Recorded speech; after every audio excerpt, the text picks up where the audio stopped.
Hi, and welcome to the Gladstone Planning Commission. We're going to call to order on, what is today? 16th of October, 2018, Gladstone City Hall, 525 Portland Avenue, Gladstone, Oregon, 97027. And this is online. The whole meeting is recorded and online on the city website.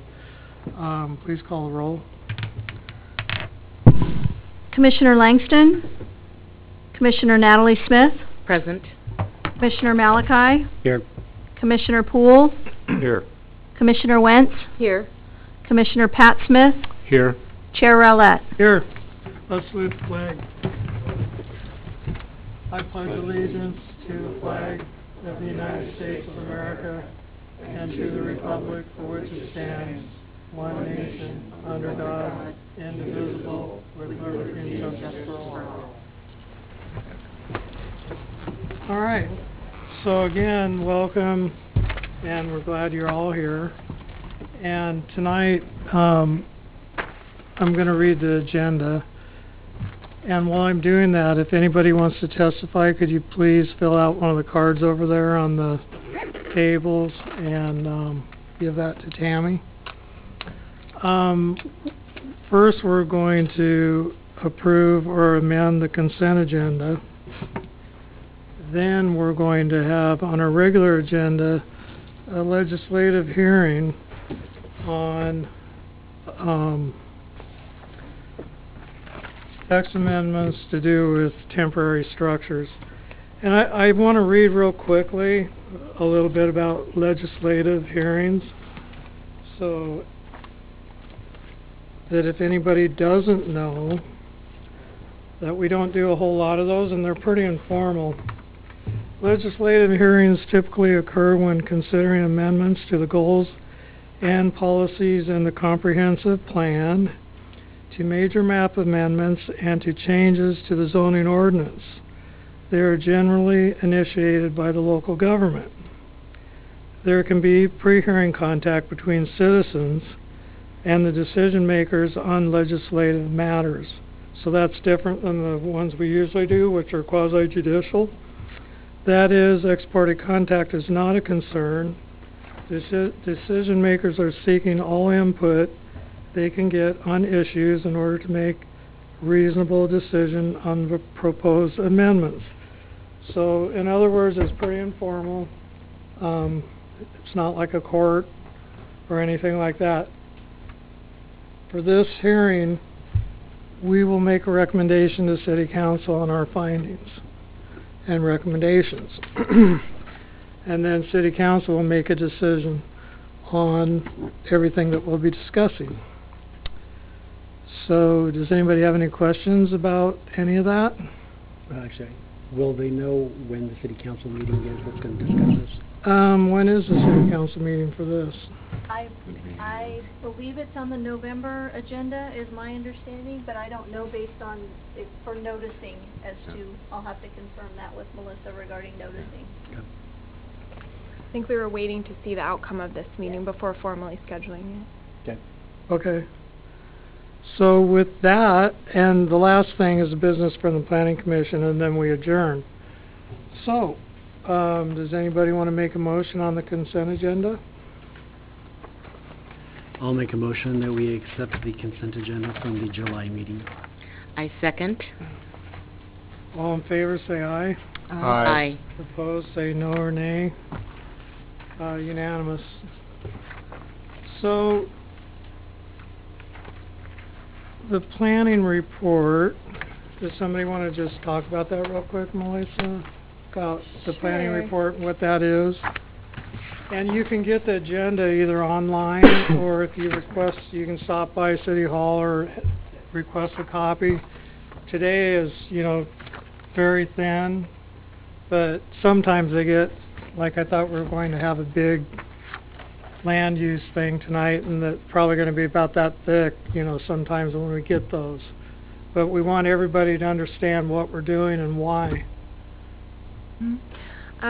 So as you can see, if you're looking at the agenda and you haven't before looked at the monthly report, we track the number of public calls we get and building permits and upcoming issues. kind of slowing down a bit in terms of construction season, so we have seen a bit of a drop-off in community calls and building permits coming in. So you'll notice that on there. Nothing really new to report on the back. We just noted that the nuisance code updates were probably going to come before the Planning Commission in October. And we will be kicking off the housing grant code audit. The city applied for a grant from DLCD for an audit of the code to look at opportunities to improve it and streamline it to allow for more housing development, residential development in the city. Good. Can you, do you know what the monopole upgrade was about? Yes, I sign off on all these, so I have to look at the details as part of our approval and consistency with the code. So I made sure what they're doing is they're only replacing technology upgrade infrastructure, as I understand it, on the pole. They're not increasing the height at all. They're not increasing the lease space on the ground. They're just doing technology upgrade within the approved footprint. Did they explain what the upgrade was, though? No, they just said technology upgrade to the cell service, and I don't know enough about what that meant, and there's nothing in the code about it, so Sure. that's where my interest dropped off. But Driving past Car Planets again, Yeah. I noticed there's some major digging going on, and I didn't see anything in the monthly report. What's going on? So they haven't been following up with us about their submittal of design review to retroactively approve or reconfigure their landscaping coverage amounts. So it's been on my to-do list to coordinate with Sean on that. We have had quite a volume of design review and other types of land use applications come in, even though kind of our customer calls have dropped off. So we've been busy with that, but we need to Looked coordinate like they were on building that. something for, I mean, like they were digging out a basement or something. Okay. Yeah, we will, serious digging. We will follow up. Okay. Yeah, and figure out. Okay. Anything else, commissioners? Okay, are we ready for the public hearing? Tonight, on our regular agenda is one item, and it's a public hearing for file number Z0244-18, which is code amendments, zoning and zoning title text changes proposed. For the hearing tonight, it's very informal, but I'm going to read this anyway, just to dot the i's. The public hearing is now open for the purpose of considering, and I read the number. The procedure we would like to follow tonight is first, Planning Department report, then applicant testimony, which will be the city, I believe, correct? Proponent testimony, opponent testimony, and also neutral testimony, if there is any. Then applicant rebuttal, decision to continue or close the public hearing. Anybody who's a party to any hearing can ask for a continuance, and in order to be a party to the hearing, you have to testify or be one of the commissioners, or someone that was involved in the planning. So a property owner, for instance, would be a party automatically, or any member of the public who wishes to testify would also be a party to the hearing and can ask for a continuation. And then we have to give a date for the next hearing. City Council discussion, commission.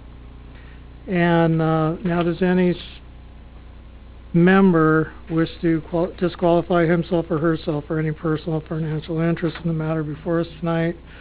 Or does any member wish to report any well, we're not doing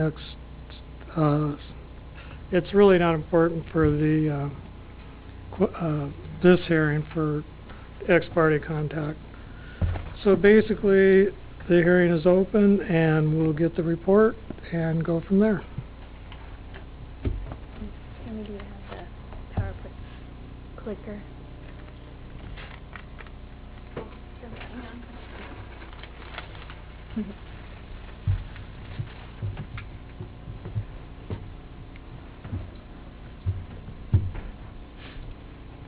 Thank you.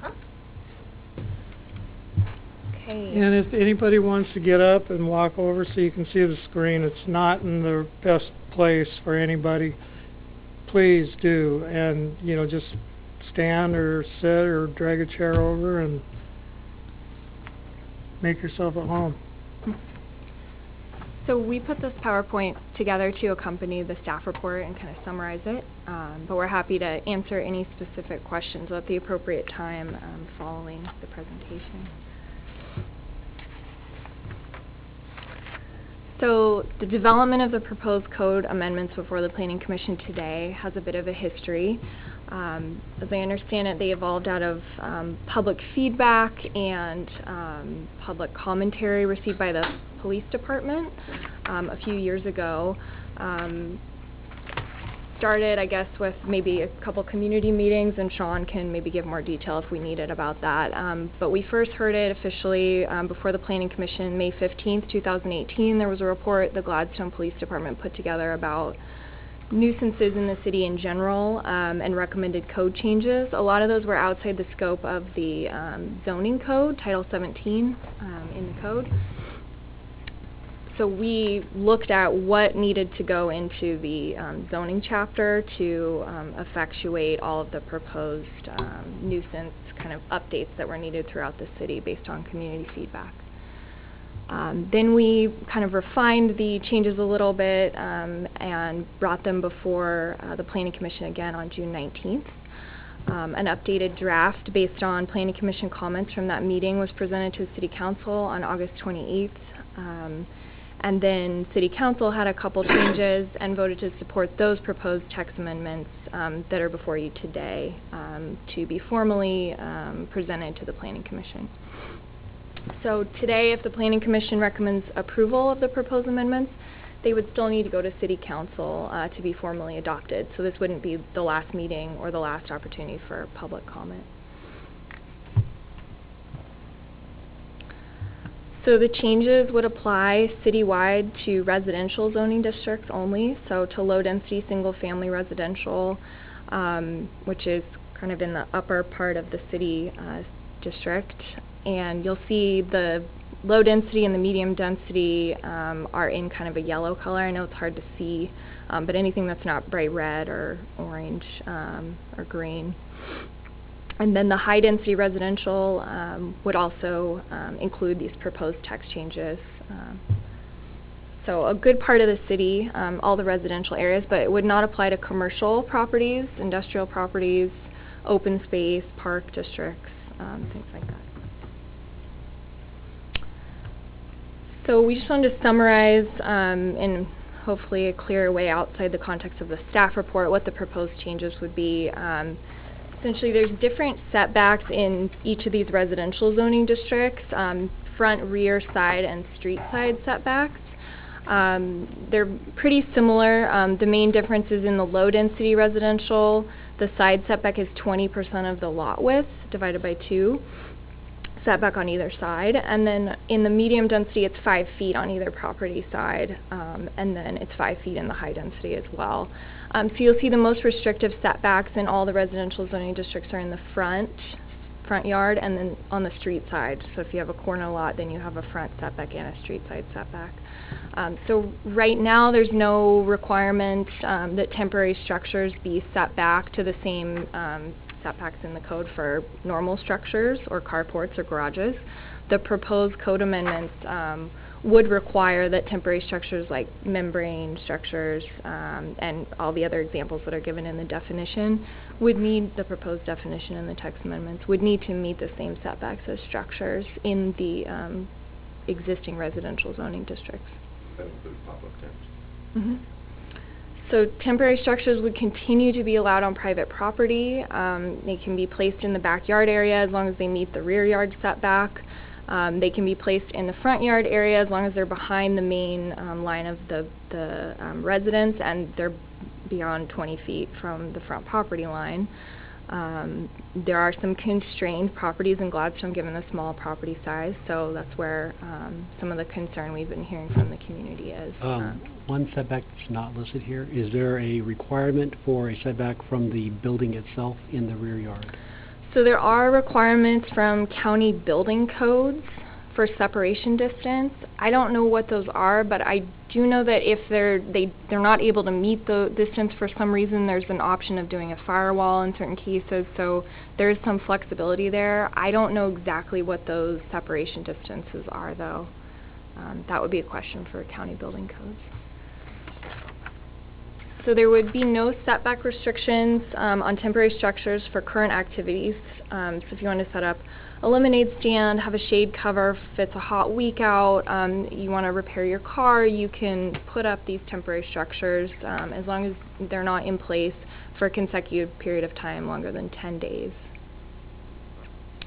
And then there are also some proposed text changes to the enforcement section of the existing zoning code that would just streamline the process so it's consistent with the rest of the municipal code, how the rest of the municipal code is currently enforced in those procedures.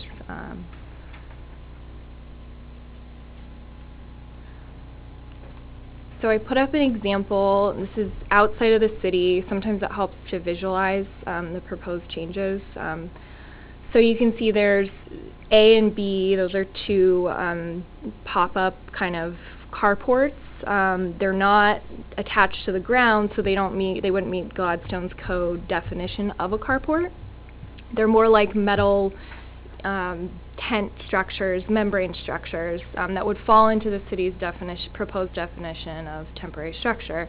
So you can see that A, it's mostly behind the main line of the home, and it meets the 20-foot front yard setback. It also would meet, if we're assuming this is in the medium density residential zone, would meet the 5-foot side yard setback as well as the 15-foot rear yard setback. So that temporary structure would be fine on the property in Gladstone if the proposed text changes were adopted.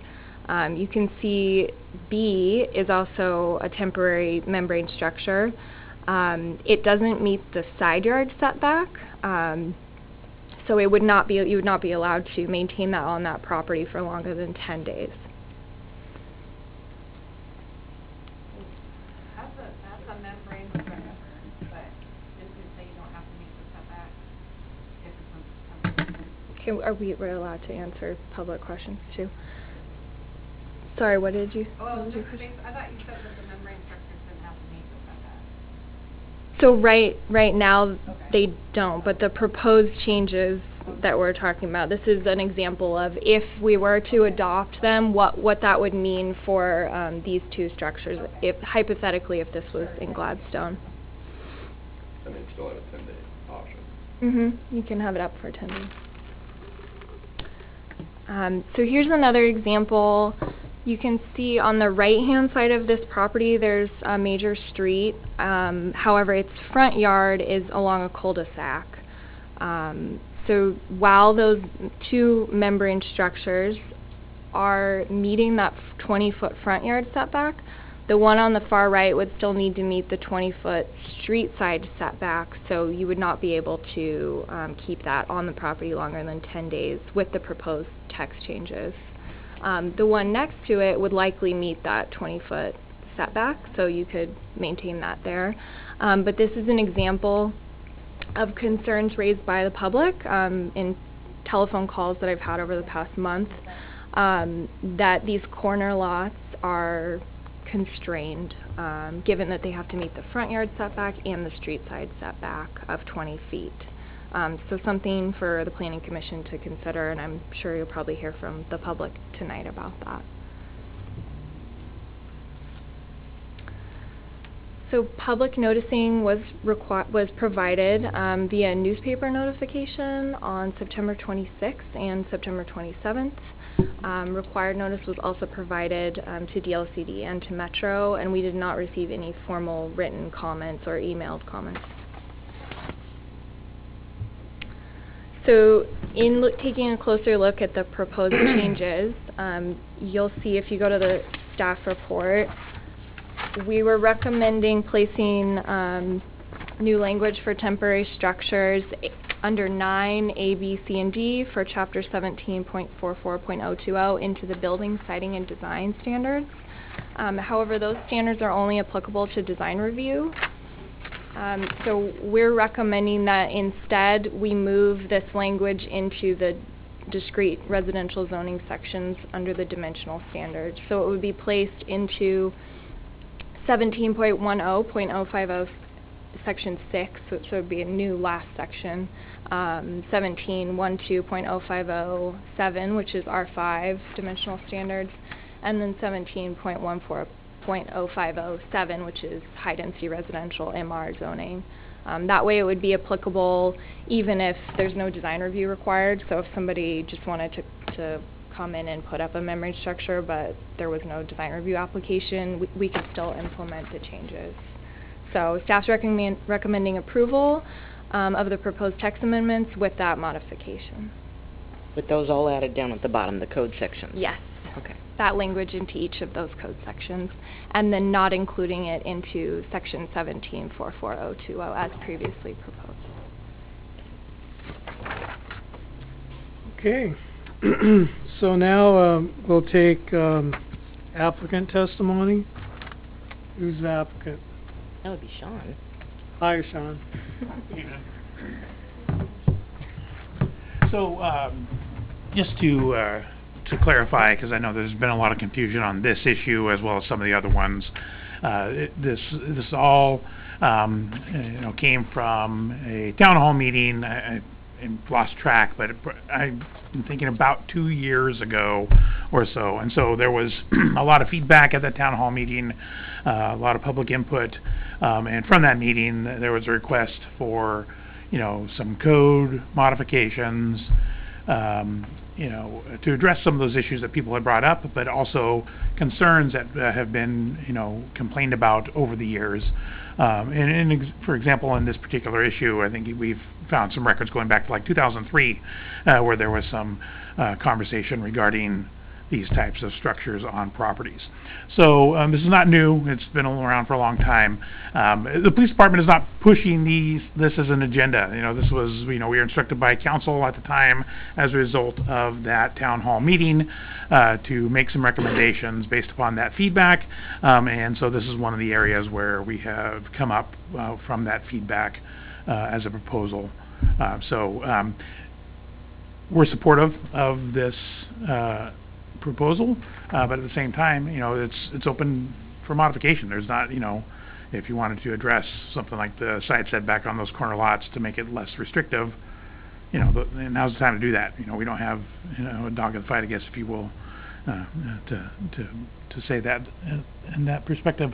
So, but yeah, one of the things that we've constantly had complaints about over the years, one of the areas where I would receive a complaint, but there's nothing that we can do, has to do with the membrane structures, and in particular, the ones that are in the front part of the yard is the main complaint, and so that's where this came from. Regarding can you go back to that slide with the side street thing? Based on the reason that this is all being brought forward, am I correct that the side street one there, the reason that would be proposed currently is that they're looking at the aesthetics of it? Is that correct? Is that the idea? So we didn't propose a specific 20-foot setback on the side corner lot. That wasn't a part of the feedback or the input or what we originally proposed. I mean, it's kind of evolved, as more input has been received, and so I don't have an answer as to how we got to this on this corner lot type of scenario, how we got here, but I mean, it's certainly a recommendation could be that we're going to make that a different for those temporary membrane structures, but that's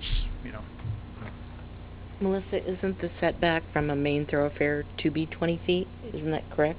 Well, all we did in the proposed text amendments is just apply the setbacks, the existing setbacks in the code of the residential zoning districts. That 20-foot street side setback's already in there. Okay. So we would have the option, or you would have the option to just say in that language in number 9 that it meets the setback requirements for accessory structures of the underlying zoning district, saying instead shall meet the front yard front and side or front and rear. You can say everything but the street side. That's up to you if you wanted to modify it at all. I think there's a lot of discussion about, the temporary structure's kind of following the same zoning as a permanent structure would. And I think that, and, you know, this is like, how many meetings are we now about this public hearings? I think this is number 5 or something. So there's been a lot of discussion about that, and I think, you know, what it boils down to is, are you going to restrict the temporary structures more or less than what a permanent structure would be? I believe that's what a lot of that discussion's been about. And some of it can, you know, a lot of the complaints I've received over the years, when it comes to the temporary structures or these tarp garages is what I often call them, is that at some point they start to deteriorate, and then that's when people will become upset. And so at some point there's a certain level of deterioration where there's other sections of the code that are being applied, but it's there's that gap in between where there's, you know, I'm trying to sell my house, and my realtor says we're not selling this until that disappears. Can I ask you a question about the section regarding the fines? Sure. So there's 2 sections adjacent to each other. For us, it's on page 10, the number 2 and number 3. On number 3, it's talking about how each provision would be a separate offense and each day would be a separate offense. And on number 2, it's talking about the fine not to exceed 500. Is that 500 per offense or 500 overall? It'd be per offense. Per offense. And then the judge would have the discretion to, you know, for example, I think the first pick we had, the first photo that was up here had the 2 structures. One was in compliance, one was not. Let's say that they're both not in compliance. You know, and to start things off, it's not always citation is not the first step in this process. So citations after notice and other steps in the process. And so by the time it gets to citation, if a citation was to be issued, it potentially could be 2 charges, because there's 2 separate structures on the property that would have a fine up to $500 each that could be assessed by the code. We also apply a fix-a-ticket program for all of our violations. So if it's fixed before the court date, then it's like our infraction traffic violations, a $25 fix-a-ticket fee. But if that person were to go, it is a very rare occurrence that we would write a ticket today, a ticket tomorrow, and a ticket the next day. We're trying to find a resolution, not punish.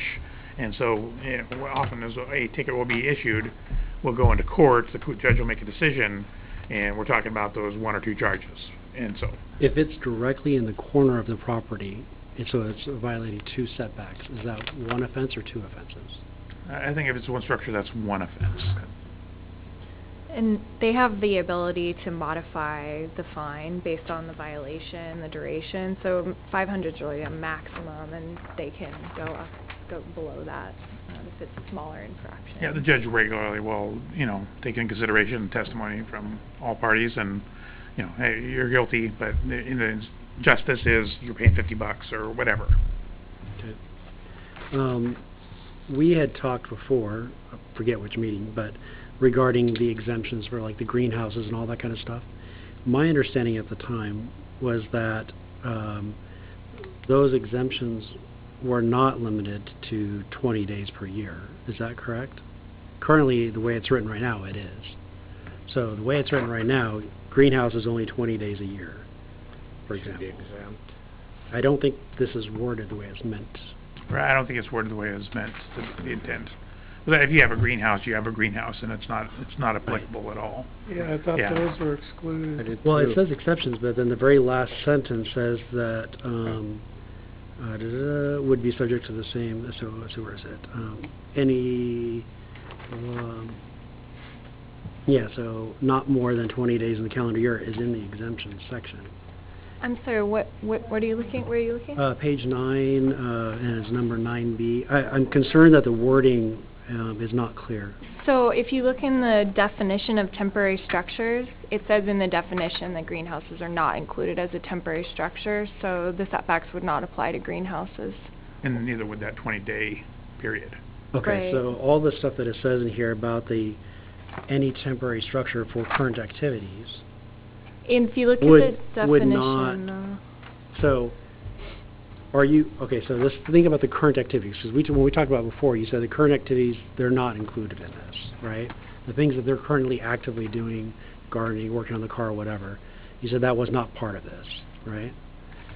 So if you're, I'm having a tracking issue here. So the question is that if someone is working on the car. Yeah. The current activities is the wording, right? Correct. Current activities would be would have that 10 or 20 day it's exemption. So right now it says 10 days at a time, but 20 days max per year. Per year, correct. So are we saying they can only do those activities 20 days a year?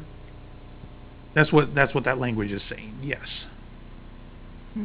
But that doesn't include greenhouses. No. Right. The greenhouses are completely exempt from that by definition. Okay. Or tarp covering of vehicles. Like your boat cover, Yeah. your car cover. Well, it says, But that's not a temporary structure, a car cover. well, I know it's right here, the temporary storage, right, would be subject to the same provision. So it's saying that those would be subject to 20 days a year currently. No, but the definition of the temporary of temporary structure excludes Greenhouse. the greenhouse. Does not include right here. Okay. And number 9 only applies to temporary structures.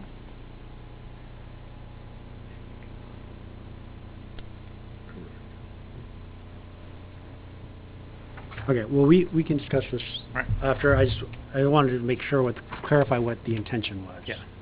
Okay. Anything else? That's all I have. Okay, thank you. Yeah. Now we're going to take proponent testimony, and Tammy? I don't know if they're proponent or opponent, but I have 2 for public testimony. Okay. Go ahead and call the first one, we'll find out. Okay. Bill Osborne. Bill, are you for or against? I'm very much against. Okay, so we've got Okay. proponent. I'm sorry, opponent. I don't know if there's going to be any proponents here on this Okay. issue.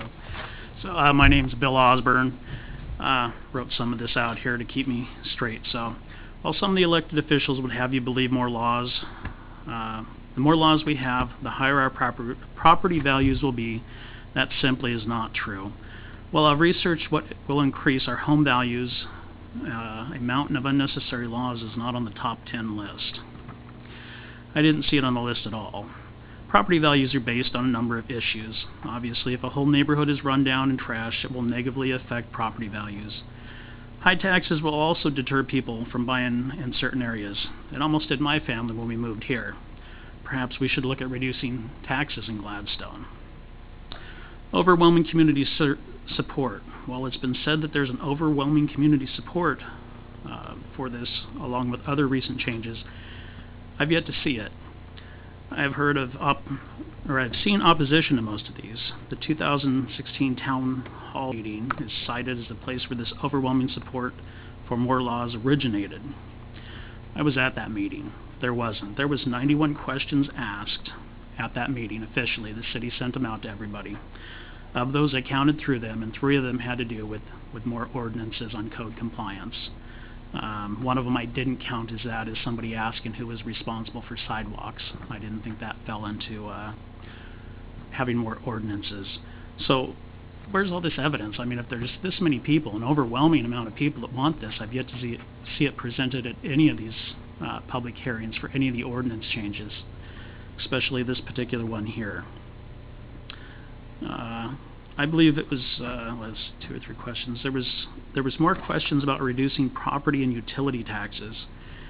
I'm sure our local government will be working on that real soon. Mandating the removal of structures from in front of homes does not improve the neighborhood. Covering the same vehicles with mismatched tarps will not improve the view either. Tarps get tattered quickly and will not protect people's investments as good. They promote mold, mildew, and the nasty green growth that any of us have had something underneath the tarp through the winter have seen. This is more of an eyesore than a membrane structure. We keep hearing how people are storing garbage and other junk under these membrane structures. There are already laws against this, so that will not help this issue. I would also point out that this is the exception, not the norm. Most people are not storing garbage, they're storing other things. I've also heard the argument that some of these are tattered and run down. Again, this is the exception. Most of these structures go to protect people's investments, RVs, boats, cars, and other items. We think of the rain when we think of Oregon weather, but the sun is the biggest destroyer of these expensive vehicles. After cracking the sealant, the rain gets in and then can damage people's investments from the inside. Finding covered storage is difficult and expensive. Even uncovered storage starts at about $100 a month. There's not an overabundance of that around either. These laws are also discriminatory in nature because they aren't enforced against everyone, just those who have neighbors who are upset with their choices. How many neighbors will use this as a weapon to wield against those people? I've been on the receiving end of this type of action. If I hadn't, I probably wouldn't have met any of you. Some of you might be happy for that. While I have been here speaking out against most of these unnecessary and intrusive laws, the complaints that have driven these laws still remain. What we need is enforcement of current laws and stop taking property owners' rights away as we try to turn our whole little city into a big HOA while making it more and more inhospitable for current residents. So some of these structures that are included on this, because this thing is kind of wide, are potentially gazebos. People will put them out, put their furniture underneath them. They fall into the definition of this. If we talked about having a farmer's market in town, so this would, I believe, limit, because I think with the new language, unless I'm mistaken, it limits it to 10 days per year. That would limit any farmer's market if we had it to 10 days, because as somebody who used to do 6 or 7 a week, you work underneath a 10 by 10 pop-up canopy. These structures that are talked about, these are more mobile than fences. And fences don't have a 5-foot or 20-foot setback. Fences you could pretty much put right on your property line. These things you can pick up, you can walk around with them, which makes them more mobile than a fence. The setbacks in the older area of town essentially mean that people down on the flatlands, where I don't live, don't have room to cover anything because they don't have a lot of space. They can't fit their vehicles in between their house and another house. And so essentially what it does is limit, depending on the area of town you're in. And I say this sitting here, I don't have an RV, I don't have a boat, I have plenty of parking off street. I don't have a dog in this fight, but I see that it's unfair to residents of Gladstone. It also targets poorer people who can't afford to build a nice garage. Some people can build a big garage on the side of their house and they have the property and park their toys inside of them. The majority of people can't. And these things, a lot of them are things that families, they build memories with. RVs, boats and things they spend their summer traveling around in or out on the lake or the river with. And so essentially this just makes, these laws are discriminatory against people like that just want to protect their investment. It was talked about the fine, and yes, to point out if we go at maximums, which is what we have to look at when we set these, because that is potentially what it could be. That's $500 a day until they comply with any code changes. And so that's, while they're looking at finding a resolution for these, that's more of a punishment. Now, while we've had a number of these laws or ordinances imposed, I've talked to hundreds of people in the last couple of weeks as I've been out campaigning. A lot of people complain about neighbors having junk and stuff in their yard, things there are already laws for. In fact, we just made some of them redundant and implemented more laws that were very similar to the previous laws that weren't being enforced. So, while we keep piling these laws on and we don't enforce them, are the neighborhoods getting any better? I mean, we have enough laws if we enforce it. And living in a small community like Gladstone, which people refer to it as Mayberry, Andy and Aunt Bee weren't out trying to find people and call the police on them. If there was a problem, they went over and talked with them. And I think a lot of the problems in town could be solved if neighbors just come over and talk with one another instead of sending the code compliance officer or the police. Certainly on some things we need to step in if it becomes a health concern. So the only thing I support on any of these membrane structures, if we're going to put things into law, are securing them. I've seen them, the 10 by 10 canopies, lift off in windstorms and fly out in the street. So I would support any modification of the law that says they need to be properly anchored to the ground for safety reasons. But as far as these setbacks for structures, they're not. A bunch of people can grab them, pick them up, and walk around with them. You try that with your garage or your house, and you're going to end up with a big mess. So that's all I got to say. Thank you for your time. Thank you, Bill. Thank you, Bill. All right. Claire Coy. Hello. Hi, welcome. Are you for? Good. How are you guys? Good. Are you for or opposed? I am opposed. Okay. Can you hear me okay? Yes. Okay. My name is Claire Coy. My husband John and I have raised our family here since they were born. Now 16, 19, and 20 years old, 2 in college and 1 left in high school. We bought our first home here in Gladstone in 2003, and we still live in it. This summer was spent doing much needed updates to the exterior of our 1950s ranch. We did siding, windows, garage doors, and gutters. The final part of the project was an RV pad for our new RV. This involved moving our pre-existing fence line in line with our home and losing approximately 400 square foot of backyard in the process. We did this in order to accommodate being able to park our RV back far enough on the property that it would be not only behind the front line of the home, but also behind the rear line of the home. Unfortunately, we are on a restricted corner lot, very much like the picture there.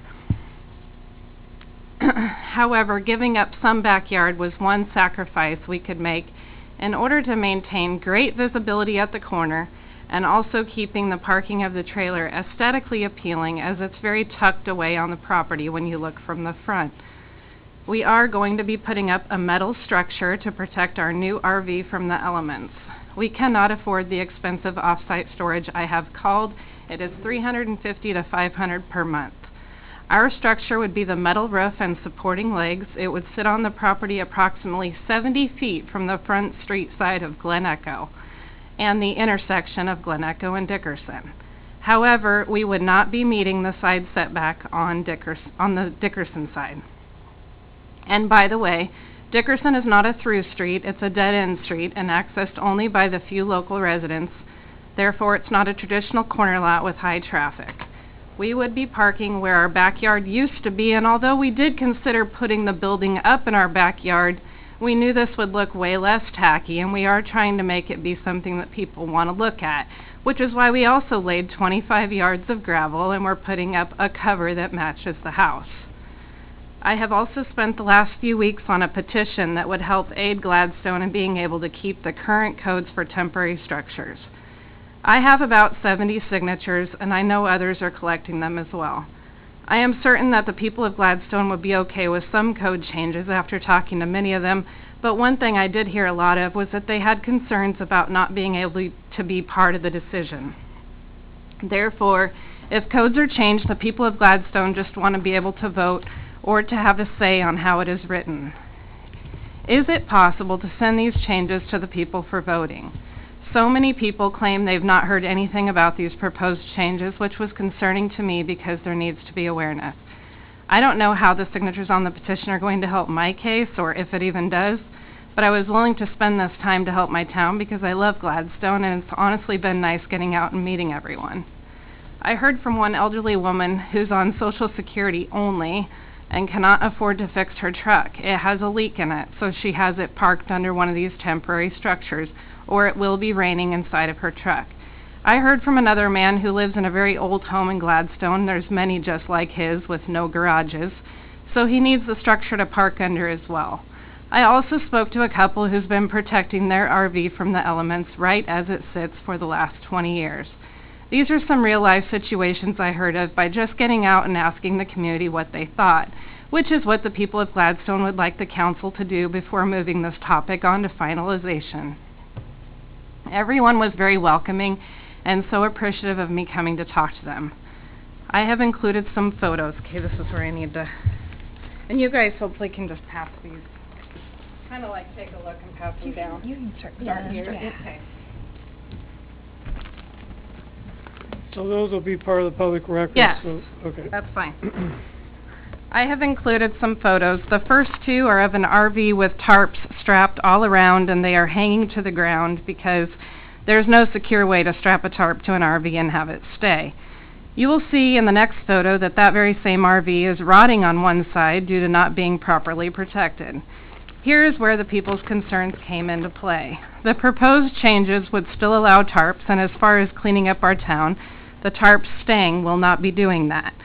I have attached a couple more pictures with tarps draped over RVs. Not only do the tarps look bad, they trap water, they become moldy when the unit is not allowed to breathe as it should. The final photos are of our home, so you can see what we have done. There's also one in there that was from inside the old backyard, looking out so you can see more of what it looked like before we moved our fence line. I just want to properly protect my asset and keep it from the elements and from rotting. I have attached photos of properly protected RVs all around town. The ones pictured are of the metal buildings, like we'll be doing, but there are plenty of nice-looking fabric ones out there as well. Living near some pretty major state parks and water bodies here in Oregon, there's actually many more RVs being protected than you would think, and everyone should be afforded the option to protect their assets. It does seem there's some gray area as to whether I am building a structure or a carport, but whatever type it falls under, I purchased the building 8 weeks ago, and I've been on a wait list, and it will be installed early November.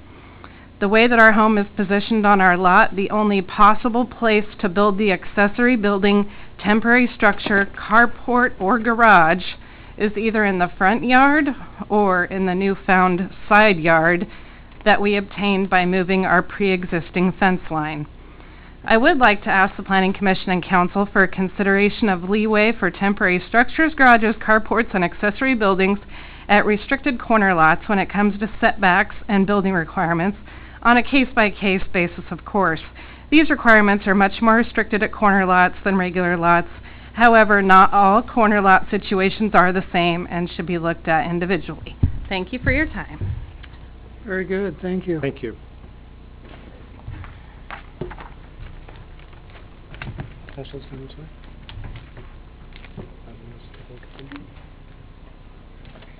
So this is your house before you had to take all that vegetation out? Yeah. And, okay. Yeah, so the final house, so yeah, you'll see that, you'll see where this is all, these were all the RVs, right? And then you see us working on it here with the backhoe and what we had to do to get the ground ready for the gravel, and how far back the RV is parked back there behind the rear line of the house. And this just shows you, this is kind of looking from the front yard across Dickerson, so that you can see that you can't see it. It's not there because it's back behind the house. Right. And So the whole issue is the side setback for you? Side setback. Yeah. Yeah, we've got 70 feet at the front, but Right. we're right on our side street. I mean, there's a little bit of room there. But that would be a little different because you had a permit to put the pad in and lay the concrete. No, it's not a concrete pad, it's gravel. Right. And you don't have to, Right. if you're under 200 square feet, you don't need a building permit. So we're actually doing two separate buildings that marry up like this, underhang and overhang, and then a trim piece. So 200 square feet, 200 square feet. Don't need the But building. can I ask, you're talking about a metal structure? Metal, correct. Can we get a clarification on, I understand a metal structure would need to meet a setback, but a metal structure is not considered a membrane structure for the purposes of this? Actually, it So is we now. got- It is, Now. okay, City- okay, Membrane, what okay. they're called membrane structures include the metal temporary Right. type structure as well. And that direction came from the last city council meeting Right. to include that. There was a lot of discussion about temporary structures and what they all include, and we had that discussion the last time we met. Lengthy. A lot of it. and the city council discussed that after us again. And we've had 5 public hearings on this, so if anybody missed them, I'm sorry. They were well advertised, and we've had probably more on this than anything I can remember, you know, code amendments. But you're saying that it doesn't, the temporary structures do include the metal buildings? Yes. Yes. Okay. And not a carport. That's why I said when I talk about it, I'd go, whatever it's called, Right. this is what I'm asking. You did a good job of explaining your situation. Was that all, Tammy?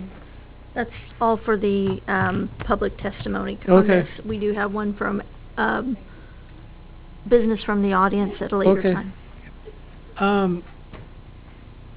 Okay, so we've done proponent, opponent. Do we have applicant rebuttal? Sean, is there anything you want to say?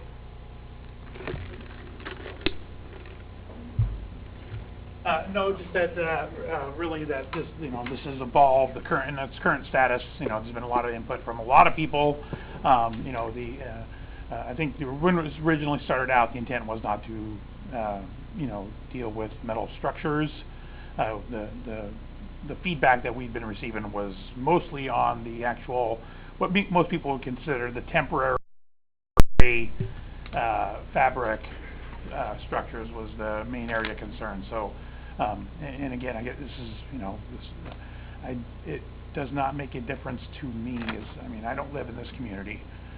If I did live in this community, I would certainly want some increased ordinances, but at the same time, you know, it's not like Oswego either. I don't, you know, most people don't want to live there. If they do, that's where they go. So, you know, it's got to come from the, you know, the people who serve. Got to make a determination about what they want to set as the community standard.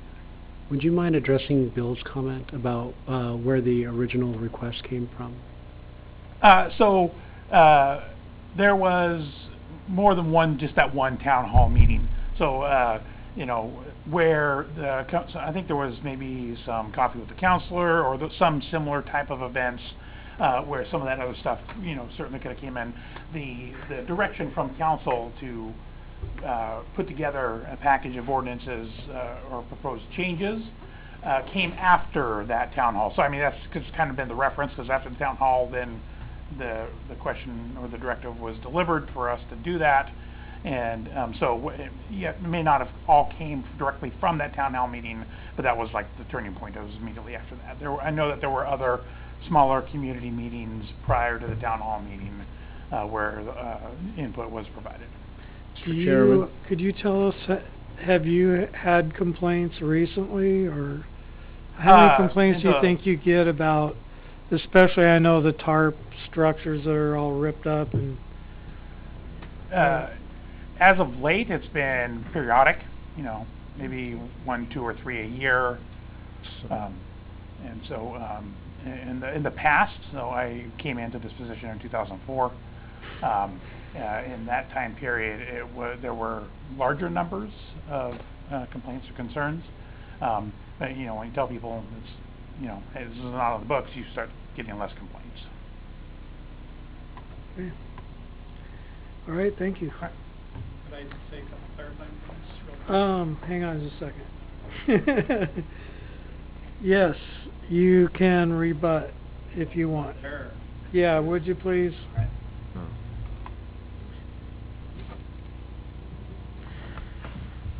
Just a couple things. One of them, you know, we talk about the membrane versus the tension metal.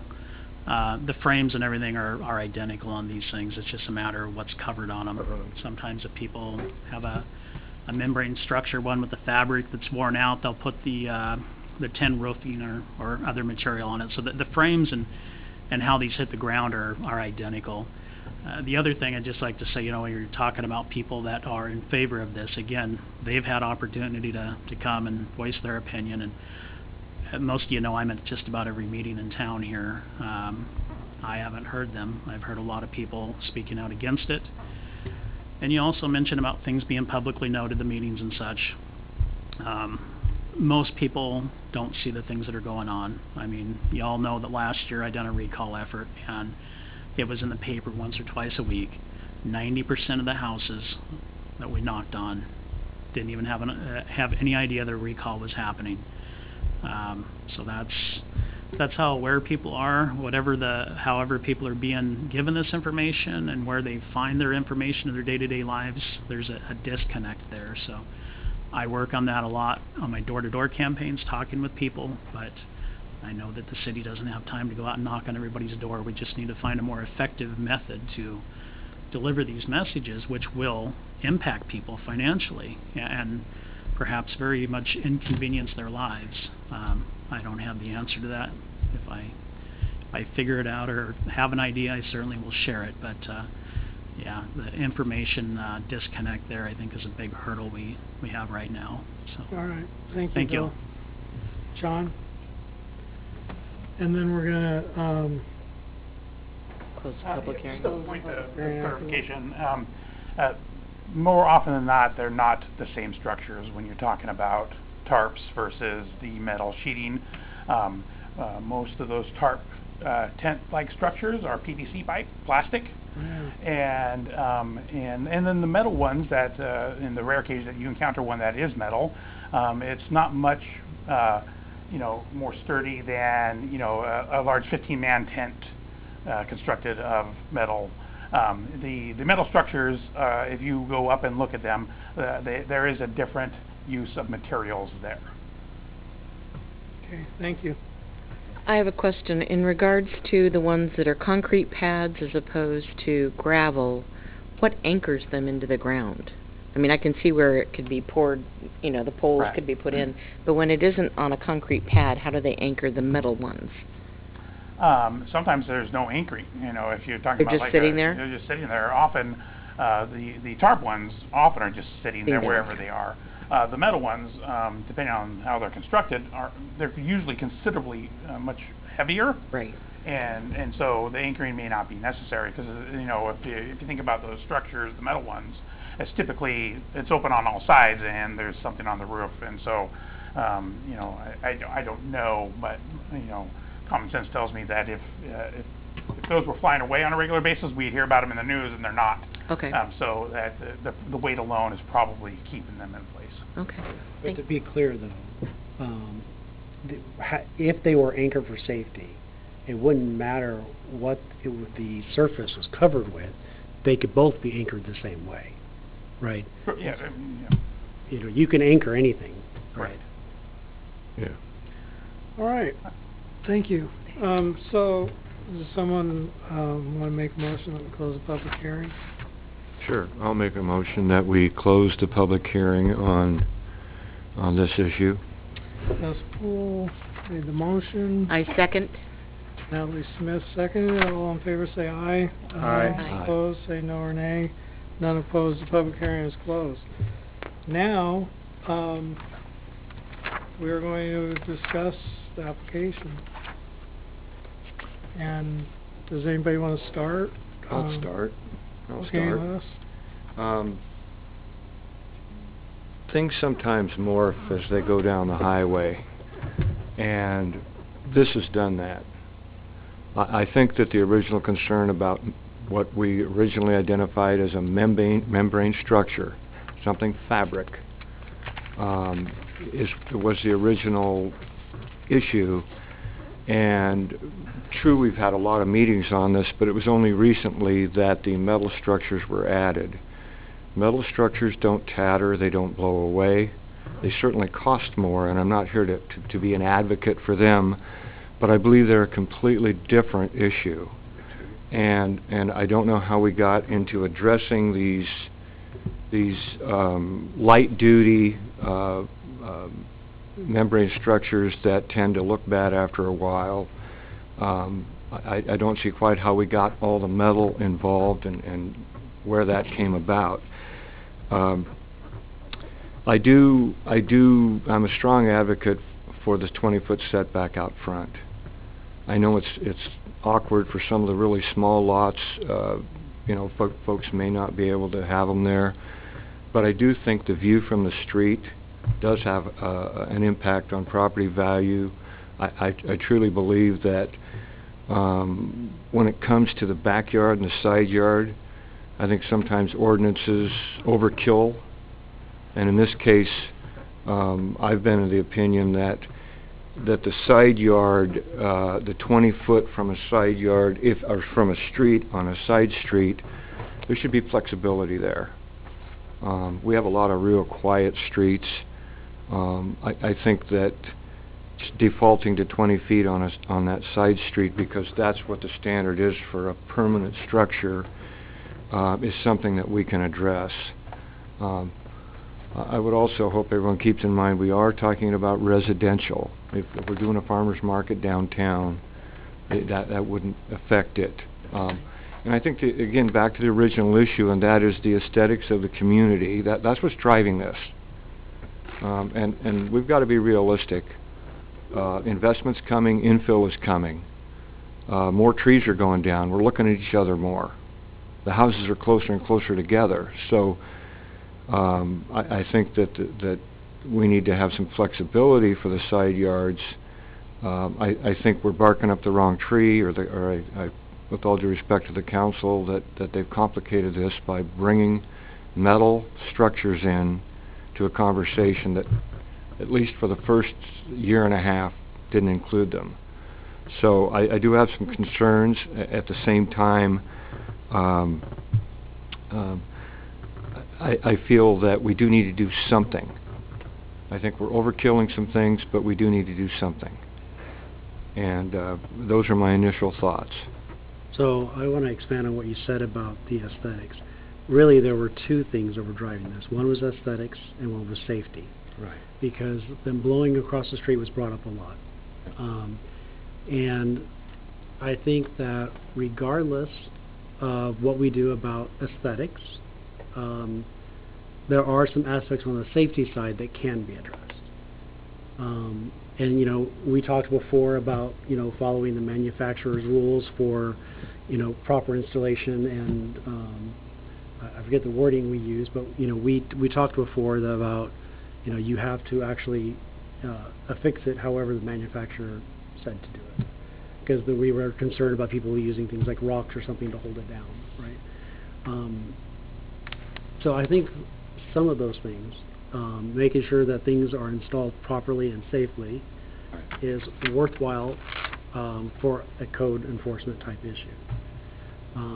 Aesthetics maybe are less worthwhile for code enforcement. Blocking the view on a corner, you know, that building there is not going to block the corner view.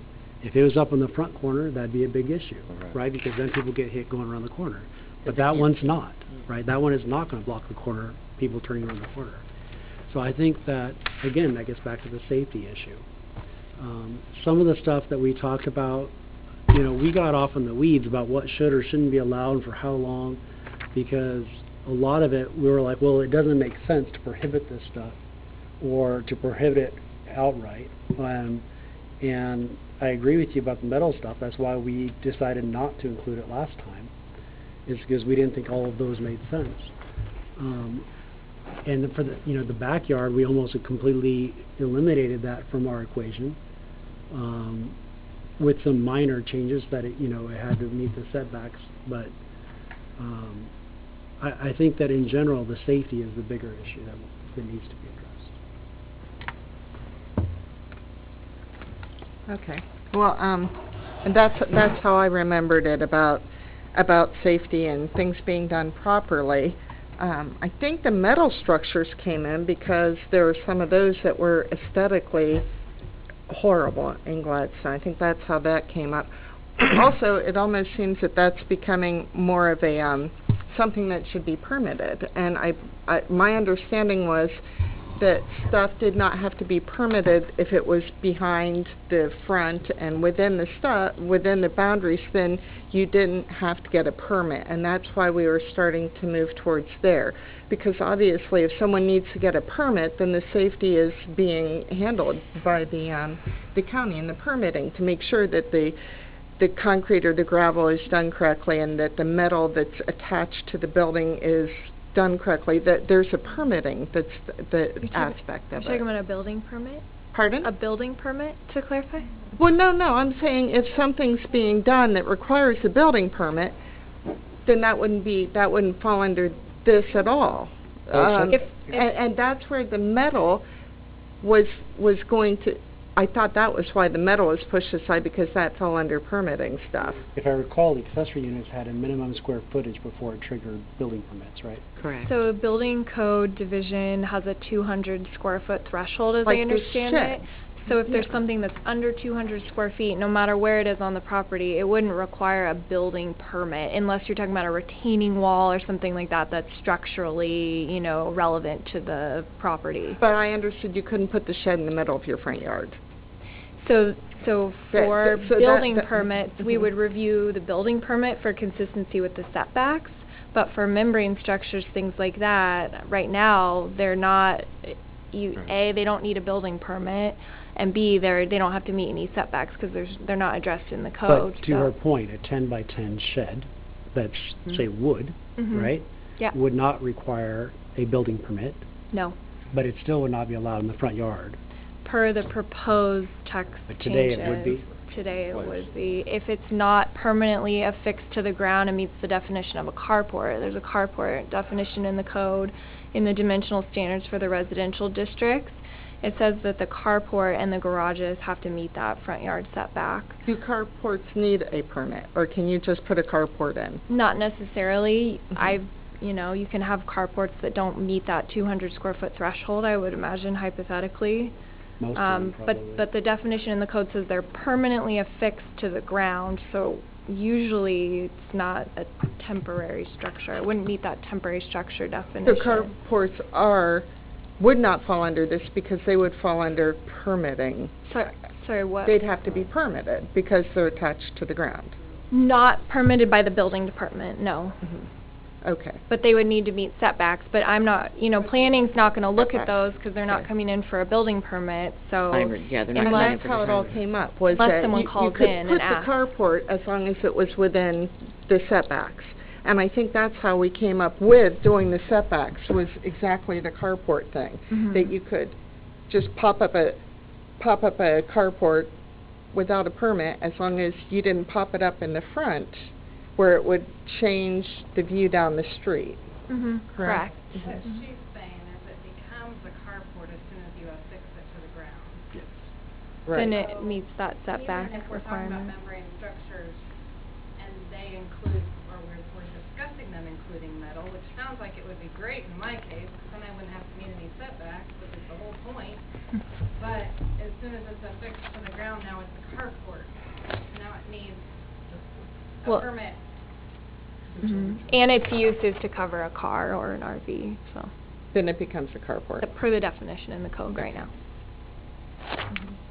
If it's, what about the 200 square feet is for any deck or shed or garage. Accessory units. Accessory, thank you. It's a building permit Building. requirement. You don't have any permit, as long as there's no plumbing and no electrical, you do not need a permit. You can pour a slab, put your building up, however you want it. Yeah. Carports are a the different public story hearing because is- sometimes the structural awning. Sadly, the public hearing is closed, so we can't take testimony at this time from the Yeah, public. This is for us to discuss and work through. Good point. Did you finish, Commissioner? Yes. Did I finish all the way? Wait, let me see my notes, if this is, property does. Okay, that proponents haven't come in is not indicative that there aren't people that are not in favor of it. That's logically not a sound thing. And this comes in, I have a corner lot.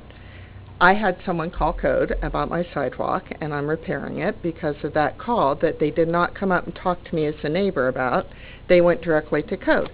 I don't have a problem with it. I understand it's easier to call code. I also understand that it's easier not to come up and say you're for something that loud people are against, because then you're going to get the repercussions. So, because of that, I didn't go around my neighborhood harping about someone calling the code on me.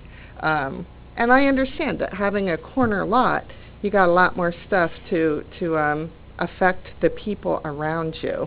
And aesthetically, you know, it probably looked better when I had the trees there and people couldn't see my house. But that's, you know, as far as aesthetics go, yeah, it's something, and sometimes there are unintended consequences. And I think that's what's happened with this whole thing, that there are unintended consequences. And it's gotten way off into the weeds because of that. And that's all. Commissioner Smith, go ahead. I was going to say the same thing. Commissioner Smith, go ahead. Repeat. I've heard a number of things said tonight that I've personally been involved in that my recollection is somewhat different. First of all, and I'm going to take Mr. Osborne to task on this particular one, but we may end up both being right on this bill. And it goes back to this town hall meeting in 2016. There were two functions to it. There was a large meeting in the auditorium. Somewhere around 100 to 125 people were there. Questions were held and concerns were given to the city council members at the time. And I'm sure your recollection of that is accurate. I'll give you that one. But then we broke into focus groups, and there was 10 or 11 rooms with 8 to 10 people in each room, and there was a facilitator from the city who was there to walk us through those things. And code enforcement issues, at least in the one I was in, was the number one issue. And when our then city administrator, Eric Swanson, collected all the information, it was right at the top of the list. We're problems with aesthetics in the neighborhood. So call them what you want, code enforcement. That was still the number one issue that was raised. And as for police concerns, I did sit in a neighborhood meeting which our chief of police attended, and he did have some overall concerns about codes and how we had fallen behind our neighbors in some kind of a continuum of code enforcements. And lastly, I want to speak to what Commissioner Wentz just raised. There's another side to the equation here. For those of you that are concerned about maintaining and protecting your assets, according to a certified financial planner, and this is their profession and their expertise, the largest single asset most of us have on our personal balance sheets is our home. It's not our SUV, it's not our boat, it's not our cars, it's our home. And a number of realtors that I've contacted have told me that a shaggy house in a neighborhood, they can't quantify it, they can't say your house is going to go down this much in value or it will be this much harder to sell. But they say, and they bring up the point, which I happen to agree with, that any reasonable person knows that a house in poor state of repair is going to cost you money when you go to sell yours. So while one side wants to protect their assets, we have to be concerned about the other side that wants to protect the value of their homes and their property. And if you think that doesn't make any difference, the first or second Planning Commission meeting I sat in here was about a development down here off Abernathy that's still pending somewhere. And a number of people testified about the Stone Oaks cul-de-sac off Oakfield Road and the apartments behind it. And they literally said because of the construction of those apartments, their homes were now unsaleable. So what goes on in a neighborhood, whether it's something we want to do or don't want to do, it has an effect on all of us. And we need to consider the property values of our fellow citizens as well as the personal rights of property owners, and that has to be balanced out. And that's an ongoing governmental function. I testified before the Planning Commission on this, and when the house that each of you live in, if you live in Gladstone, you were told where it could go on the property, how big it could be. You had height restrictions, you had electrical that you had to, and plumbing, building, you have all kinds of regulations you have to follow. So the idea that because we own our property, we can do whatever we want on it is just not practical. So we have to reach some kind of a balance here between the rights of an individual property owner to own their recreational vehicles and to store them, and the rights of the neighbors to maintain the values of their property. So that's where we are. Well, in my case, my neighbors have RVs too. And But you're not. The houses across the street are selling for $600,000. No one's worried about property values. Do you have anything? But it's not. I do. We're not gonna There's go no back more and forth. public. That's fine. I'm sorry. That's okay. One of the main reasons why I wanted to serve on the Planning Commission is because I care about the livability of our city, our community. And it's important that we all get along and that we all are able to be happy about our environment. Codes and ordinances are a tool in which we can uphold certain standards for everybody. Not discrimination or anything, it's for everybody. I believe it's important, whether you want to call it aesthetics or livability, that we have a set of standards that we can live by and that we can adhere to, and someone coming along and saying, look, we need to fix this because this doesn't meet the certain code or criteria. My only concern is in situations on corner lots with the side street setback, if there's any way we could modify that to a certain degree, because I can see where that can be an issue. I was present and attended the work session where the City Council talked about the different types of covers, whether you want to call them membranes or metal or whatever.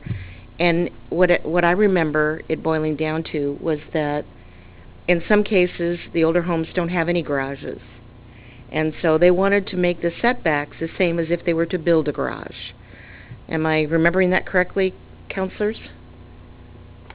Yeah. That's the way I remember it. Yeah, you were there too, yeah. That it was a matter of that if they needed something, you know, for coverage for a vehicle, that and there was no garage available, that it would have to comply with the same setbacks as a permanent fixture, and that was the reasoning to a degree, and also safety, because if you have a carport or a membrane structure that's right up to where the drive approaches, people can't see, so it was safety issues as well. I do believe this is important for everyone's livability in our community. However, I do have concerns about that for the side in that particular instance. Right. So I'd like to see if there's some way we could modify that. There are clear vision standards that do apply. Could we implement for safety. those? They're already in the code. Okay. So there's a clear vision standard setback on corner lots, right on the corner, so Okay. for safety reasons, so that there's no obstruction. I can find it in here. So if we were to vote to approve this evening, we'd have to add in with the modified, how would we do that? The clear vision standards are already in there for safety, Good. so any, membrane structures that are allowed on that side would already be Okay. required to adhere to that. So we could make the 20-foot on this side 5 Mhm. feet or whatever, and as long as it was within the clear vision. It should probably be on a case-by-case situation for evaluation. Right, and I mean, you have options here. You can make the membrane structures or temporary structures only subject to the front, side, and Okay. rear setbacks, so they wouldn't be subject to the street side setbacks, or you could allow the property owner, if they're on a corner lot, to choose between reducing the street side or the front yard setback to 0. Because in Claire's situation, her RV where she wants to place it is actually in her front yard setback, so which is No, it's less. my side, sorry. Yeah, it's on the side. The front is 70 feet back from the front line. It's right on The street side. It's Straight on the side. right on the Or property line. Your front door is facing Glen Echo? Correct. Okay, so that would be your street side then, I'm sorry. So, but there could be a situation where somebody has a RV that they want to put in their front yard. You could give them the option if they're on a constrained lot, that's up to you, or you can just remove street side and keep front yard, side yard, and rear yard. So for you and for council, really, the idea that you're trying to match what happens for garages doesn't really work, because a lot of ranch homes, specifically, the garage is forward of the house itself. Right, but it's still And the and we're trying to say that it has to be even with or behind. So the idea that we're matching garages isn't real. I didn't say matching, they wanted the setback to be similar. Right, but if you look at a lot of ranches, the Right. garage is in front of the front line. Yeah, mine is Not houses.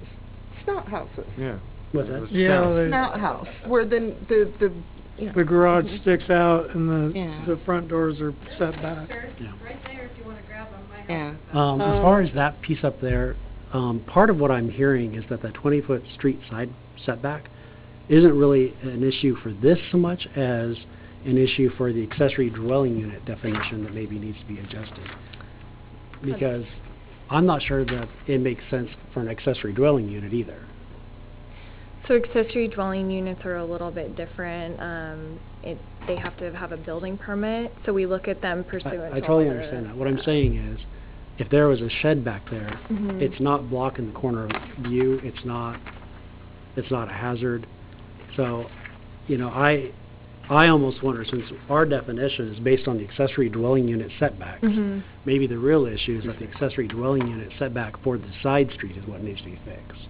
Well, and we're looking at that through the kind of whole DLCD housing audit process, how we can streamline and redo the setbacks in here, hopefully through just kind of a wholesale update of these setbacks to make them clearer and more streamlined for accessory dwelling units and just housing and residences in Right, general. but that would affect this. No, it wouldn't affect this because we're putting, the proposed changes would put the temporary structure language in as a dimensional standard. They wouldn't really be looked at as part of the housing update unless that's something, you know, we So wanted to currently- include together. Currently, it says for accessory structures of the underlying zoning district. Mhm. With that definition, that's why that applies, right? So for accessory dwelling units, they're required to comply with the same standards for the Well, underlying zoning we're district. specifically calling out that we comply, this would comply with the accessory units standards. Where That's what we we say saying on that? 9A.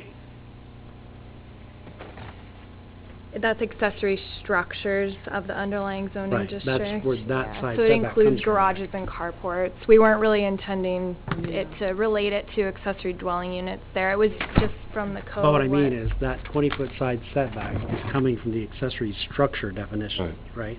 If you wanna build a No, garage. it's just not the general I think it's building, if you go to the dimensional You're adding on or standards, not. it's just the general setback requirements for, I think it is. It doesn't really pertain to the accessory dwelling unit. No, It's an but if you accessory wanted to add structure. one, it The would accessory apply. structures, right, so Right. the- So that's that what would we're be a getting, that garage requirement. or something similar to that. Right. I am also think that we need to do something with the side yard, especially on a dead-end street like Dickerson Lane, where that person, it's not even the same thing. There's nothing in the clear vision at all, so maybe we could tie something like that to the clear vision. But I think what that homeowner was doing there, it's great, and I don't think any of the neighbors would be upset or complain about that. I don't know if we'd have to do maybe some kind of review, design review, but I don't want to get into like thousands of dollars worth of permits and design review and all the meetings and all the overhead that's going to take to do some, you know, special conditions on some of these, because they get really expensive. I think to sit down and do a design review is like $5,000 or something, isn't it? It depends. It's based off the cost of the project, but they can be. In Oregon City, when I wanted to do a non-permitted use on a house in Oregon City, just to sit down and talk to them about it, they wanted $5,000 up front, and then months of hearings and stuff like this. You know, by the time you're all done, it's like $15,000, and you may or may not get your permit. But anyway, the point being that I don't think this is ready to just say, yeah, let's recommend that it's, I have a question. Yeah. If we use this example, because it is a good one. It is a good one. If you have a front yard setback of 20 feet, and you're on a corner lot, and you want to place one of these, regardless of the side street setback, wouldn't the front of it still have to be 20 feet back? To respect the front yard, you see what I'm trying to... I think the front would be I understand even that. with the front of the house, so that if it's even with the front of the house, that's the first setback. Correct. So if you were to visualize, let's just take a ranch house sitting on a corner, and someone wanted to place something alongside the house, Like or that alongside the person in garage, Dickerson was this doing. kind of thing, and the front edge of it meets the front setback, you're pulling it back from the corner by that. See what I'm saying? In other words, we're talking about visibility, and we're talking about, you know, what are we... That's why you can't be past the front line Okay, of so the you house. couldn't be, regardless of any side setback, or even if we didn't have one, the front of that in a side yard with that street there would still be 20 feet back to respect the front. Even though we're talking about the side street, what I'm trying to say is that you would still have to respect the front yard the front street setback, regardless of anything you did on the side yard. So you have the visibility. The way it is right now is... Right, and you've got to be back 20... Doesn't matter how much front yard that person has, they can't put that structure past the front line of the house. Right. So it has to be behind that front line. Right. And then however far back they wanted to go, it would be, you know, whatever the code is for the setbacks, the rear setback and the side setback. Right. So in the case, like in this case, I, you know, don't think that that's a problem there because there's no visibility issue there. No, and again, even if you thought about the 20 feet back from the front, and if it's sitting on a corner...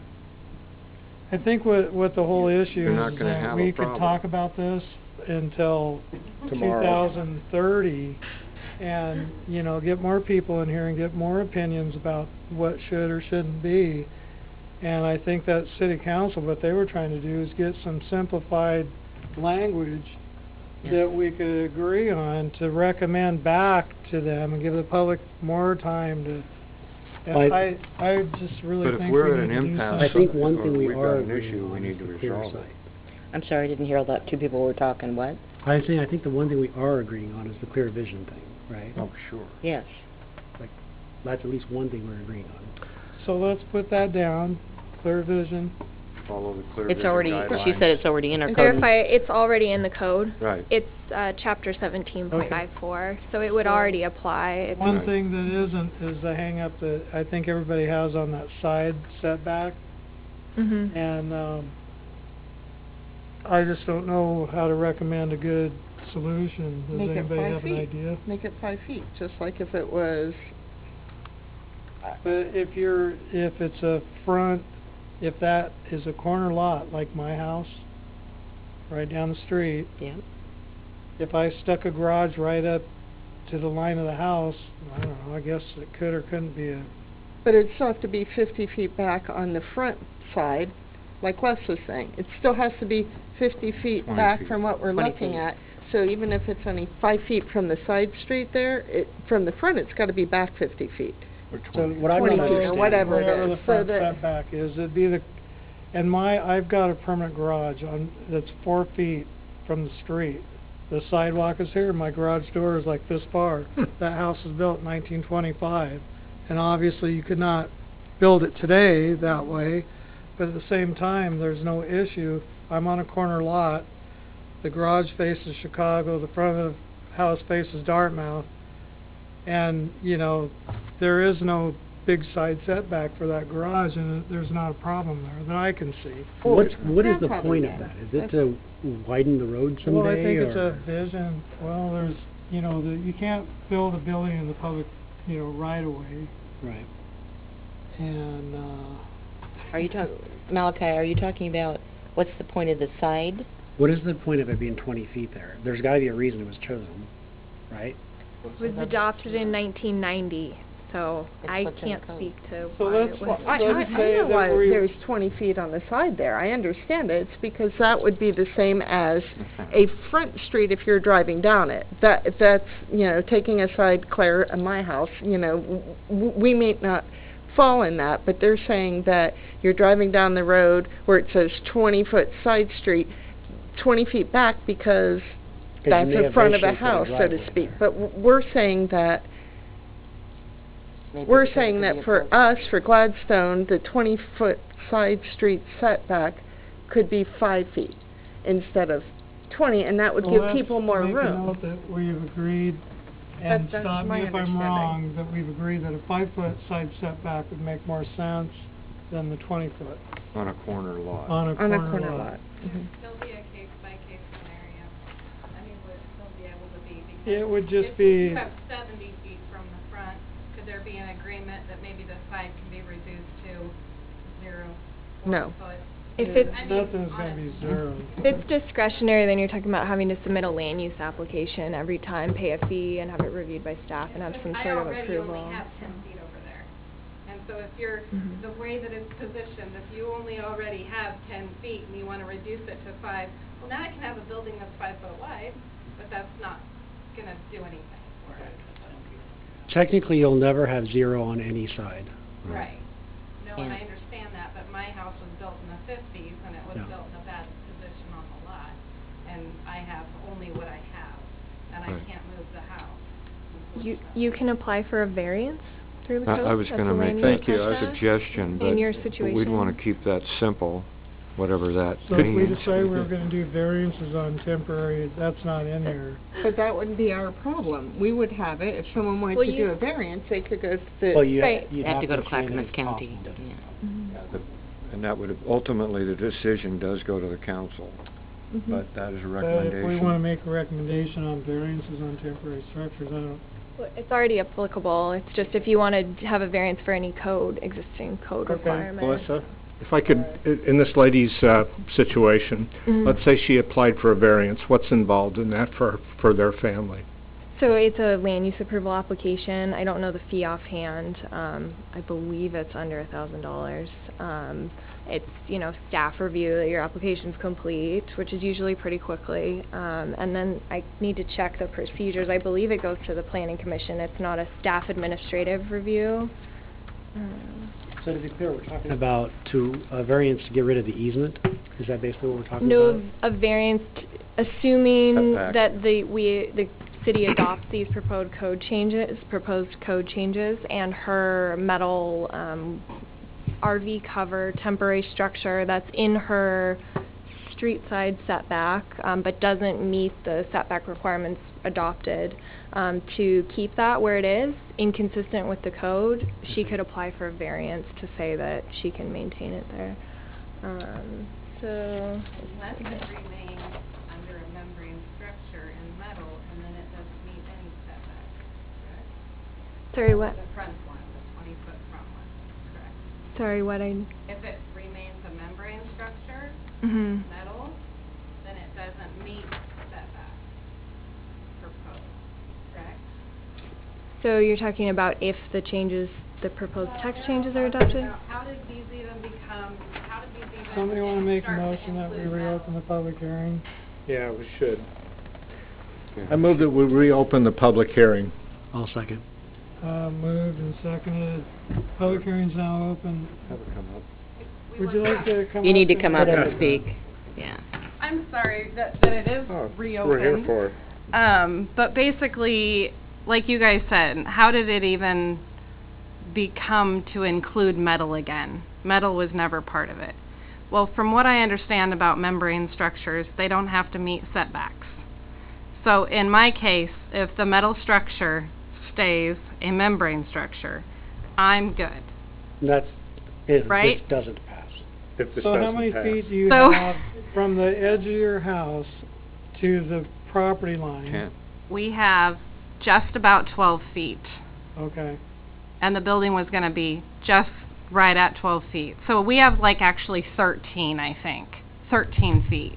From the Did you see a eave, post or a little, thingy out there for your property line, or you're just guessing? no, what we did is when we got the house in 2003, we put in a wood fence where the chain link fence was. Mm. And so it's, and so, like I say, we didn't want to put the building inside the backyard, so we physically moved the whole fence line over, and now we're only having a discussion because it's on the outside of the fence instead of on the inside of the fence. But I just wondered if it remained membrane structure. If metal remained in the membrane structure code and all this talk, I don't think it would have to meet setback. You guys would have to come by and look, or I tried to take pictures of some of the streets, but a street view so that you can kind of see the street. We have this halfway house at the end of the street where those guys literally all ride the bus. There's no cars there. And then 1, 2, 3, 4. Yeah, I know exactly which house I think you're there's talking 4 residents behind us. There might be 5. Actually, I think there's 5 houses back there. My only concern is, So- isn't part of that side street some city right-of-way? Like where a sidewalk should be? That's what it's sounding like to me. It doesn't have, no. No, but part of it would be the city right-of-way. Possibly. What I also have going on, He would The know. property line ends almost right at the blacktop. Thank you for the clarification. oh, that's good, that's helpful. Yeah, that is good, because I was concerned you were gonna be in Yeah, part no, of the right-of-way. we were having, Pictures again? Can you pass we them? were actually having some issues at our house with water because we're actually at a place on Glen Echo where we're in kind of a valley. We're right here, and there is no storm operation underground, and so we actually take all of the water from the neighboring street and all of the water from our side street at our house. And so there's a kind of a drain out there and a drain out there, and we ended up having the city come in and build these berm things in the asphalt so that the water was running Yeah, I can see into that. the drains and not into our foundation. Yep. So so yeah, it'd be right just this side of the berm is where the legs would go. Okay. So I think to clarify some of the things you were saying, if this passed, it would require to follow setbacks normally without a variance. The things that didn't require that were those temporary 10-day things, Okay. which isn't what you're trying to do. Okay. So temporary structure is just one of those Like, 10-day. You know, we put in here things like the lemonade stand and things like that. Right, so we're not talking about the fabric ones that folks put up that stay there forever because they're covering their... Yeah, I mean, things that are staying long-term are the things that are specifically trying to be addressed. Okay, Right. right. They're not concerned about your kid putting up a tent for the weekend, things like that. No, and I Right. understand that, I just... Things that are not required. When I heard it was going to possibly include metal, I'm like, that's why every time I talked about my situation, I included all types of buildings, because I literally don't know if it's carport, a garage, a accessory structure. I don't know what it is. Well, I think right now the answer is exactly what you said, because there is no, you know, right now you could do whatever you want. You could put it out in the middle of the street and probably nobody would say anything to you because Well, and that's part of my issue is I've bought it, and then I've heard all this discussion about all these things, and it is going up November 2nd, which unfortunately is before the council meets.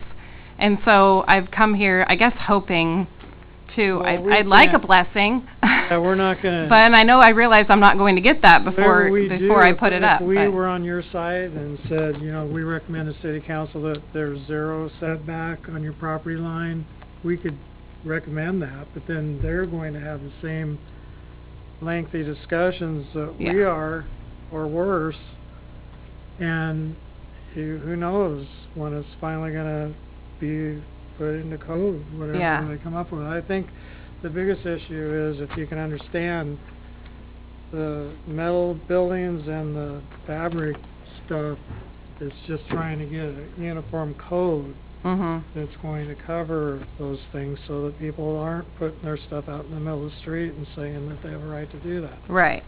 So And part of right that- now, you could do it and probably nobody would say a word about But it. here's the thing, I do have a question about that, because someone said something about no grandfathering.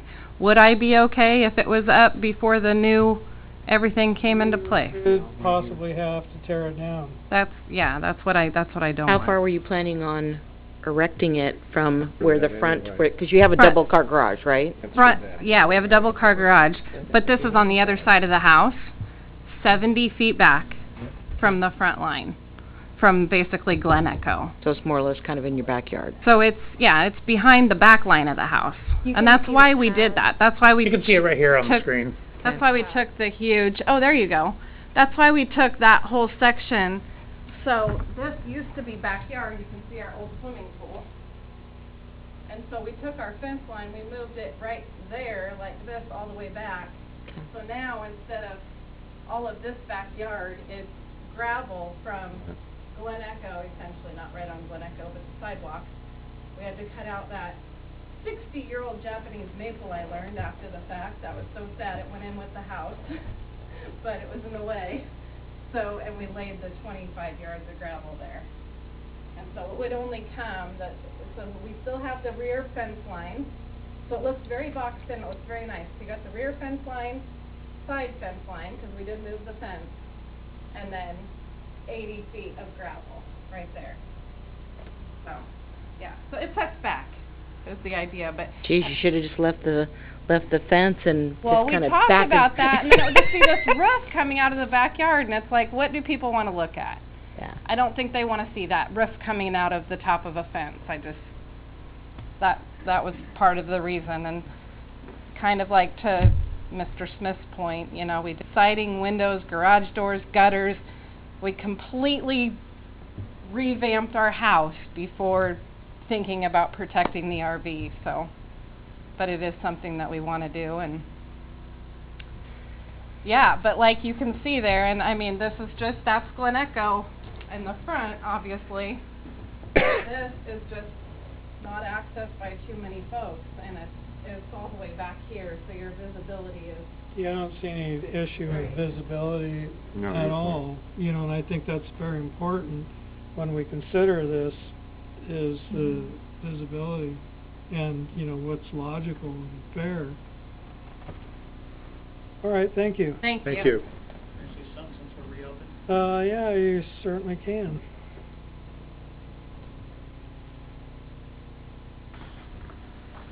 Just wanted to touch on a couple things that have been said since things were closed and such. The PVC structures, which you might see on some of the things, is probably something more homemade. I don't know that anybody manufactures one out of that. Even the portable 10 by 10 canopies are a tubular steel or aluminum.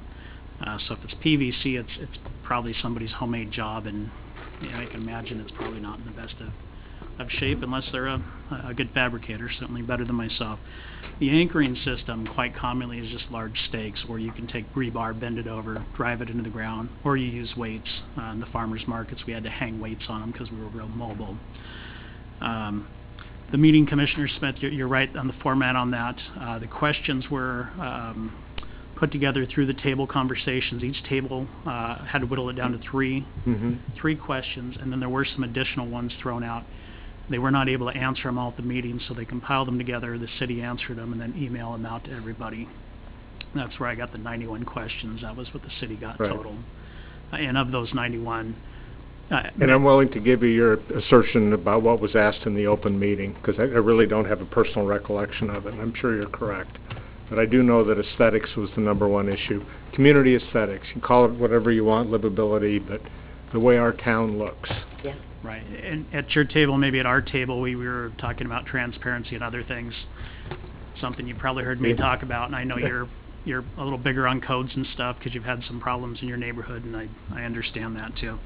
And then the biggest thing is to remember all these structures are temporary. Can you hold just a second? We're going to take a 5-minute recess. So hold your thought, and you're next. All right, Phil, you're up. All right, I'm almost done anyway. Thanks for doing that, Bill. Hey, no problem. I appreciate you guys listening to me so much. You can even start over if you want to.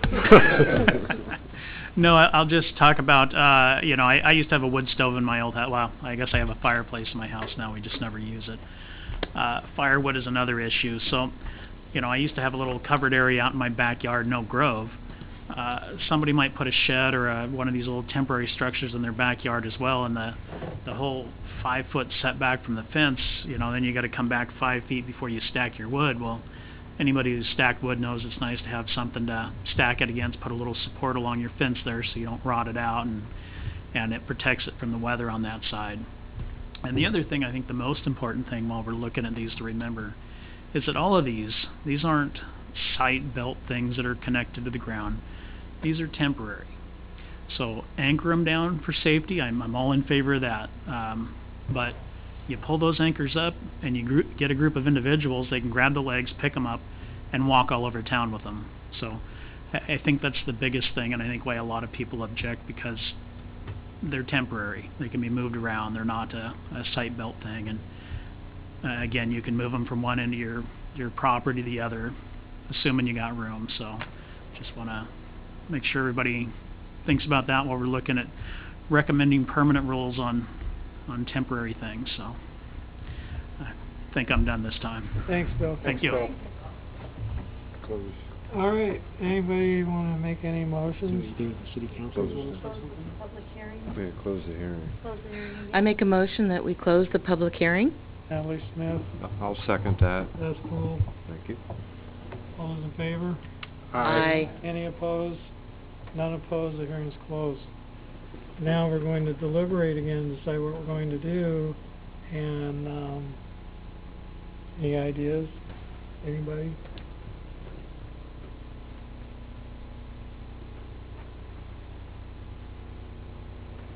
I think we The have an issue- issue. Go ahead. No, please, ladies first. You I deferred to me think we need to last find a time. resolution to the side issue. I don't think we're ready to vote on this. Well, I mean, the side issue sounds like something we could probably come up with a solution for. Do you want me to offer a suggestion? Yes. I think we send it back to city council and say that we need, and stop me if I'm Right. wrong, and add whatever you wanna add. I think we need to look at the side setback issue, and then also maybe float the idea of membrane structures being the flexible tarps or whatever, as opposed to metal. And maybe we need to put maybe two separate parts into the code, is my feeling. If you guys don't think that's right? I think there are two issues that are clearly need to be addressed here, and those are, one, what's going to constitute a membrane structure? Are we going to include the metal framed or metal topped structures into that? Or two, what are going to be the setbacks? So are we going to apply just the front setback, or are we going to apply the full setbacks? So those are the two things I think that are the primary areas of concern for everybody. Yeah, I think there needs to be more definition to the metal structures, metal or aluminum structures, as opposed to... Right. And I know I They seem tend to stuck be on more that. permanent than... And they're not going to blow away, and you can't pick it up and move it. And they're also not going to deteriorate at the rate that anything that fabric would. I mean, let's face it, we're in Western Oregon, and you know, part of what I think was driving this is you see some of these things not only sitting right out by the street, but they're tattered, or you know, it was originally white, now it's pale and dirty, and it's got a blue tarp over the top of it. And I don't see that happening with the metal product. So, I know we're in a kind of a gray area here, but we need to define it, and the definition is ultimately going to come from the council. I understand that, but we're hearing from the citizens right now, and we don't really have that answer. So Pat, do you think think- that we need to recommend two separate parts, one for fabric and one for metal? Well, I just want to comment on the metal ones. In terms of poor aesthetics, I don't think they fall into the same category as a membrane structure does. First of all, they're manufactured almost exclusively. So I don't see a lot of wooden ones up with some kind of a metal roof that the builder did himself. They usually buy it. Manufacturer has an interest in having their name protected, so it's fairly well built, looks okay. They've got some kind of what you could consider a weatherproof finish on them. They're not going to peel and stuff in a short amount of time. I think for what this originally started at, that they don't necessarily fall into the same position. That's just my own personal feeling. Well, and I seem to recall last time we avoided talking about adding them because we were trying to avoid the things at Home Depot. We were concerned that they would end up getting lumped in as well. We spent quite a bit of time talking about The So do you smaller- guys think that yeah, we need smaller. to separate that, or you wanna put them all in one? I think they need to be separated, because actually, I think they are more like a permanent carport structure, and therefore maybe should be even permitted. And in the original, I believe, correct me if I'm wrong, but the original definition, that's been used regionally, not just here in Gladstone, for a membrane structure did not include a metal structure. I think that got tossed in. But at the same time... And so we're trying to address the code for membrane structures, and in a way we're saying a metal structure is a membrane structure. And I know we're getting in the weeds here, but you don't want to separate it out so far as to say that a metal structure is the same as a stick built or some other type of structure. So I think, you know, that's what the city council wants to put them all together, and I agree, actually. I have no problem splitting it out, but I agree that, you know, everything we do just gets so far into the weeds sky that it's ridiculous sometimes, and everybody's got a need. For me, I'm good with putting them all together and getting the side setback thing fixed, and if we need to say if it's on a dead-end street or whatever, maybe they can have, you know, 0 or 1 feet or something, as long as it's not a fence or something, you know.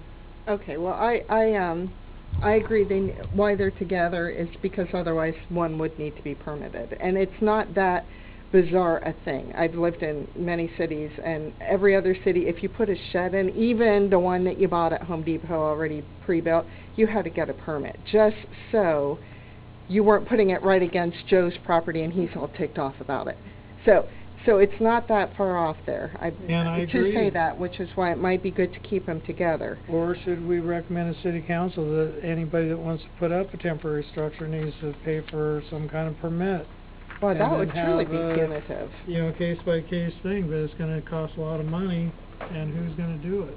I mean, it seems like we're trying to put a lot of rules in place to stop tarps in the front yard. That's what it seems like.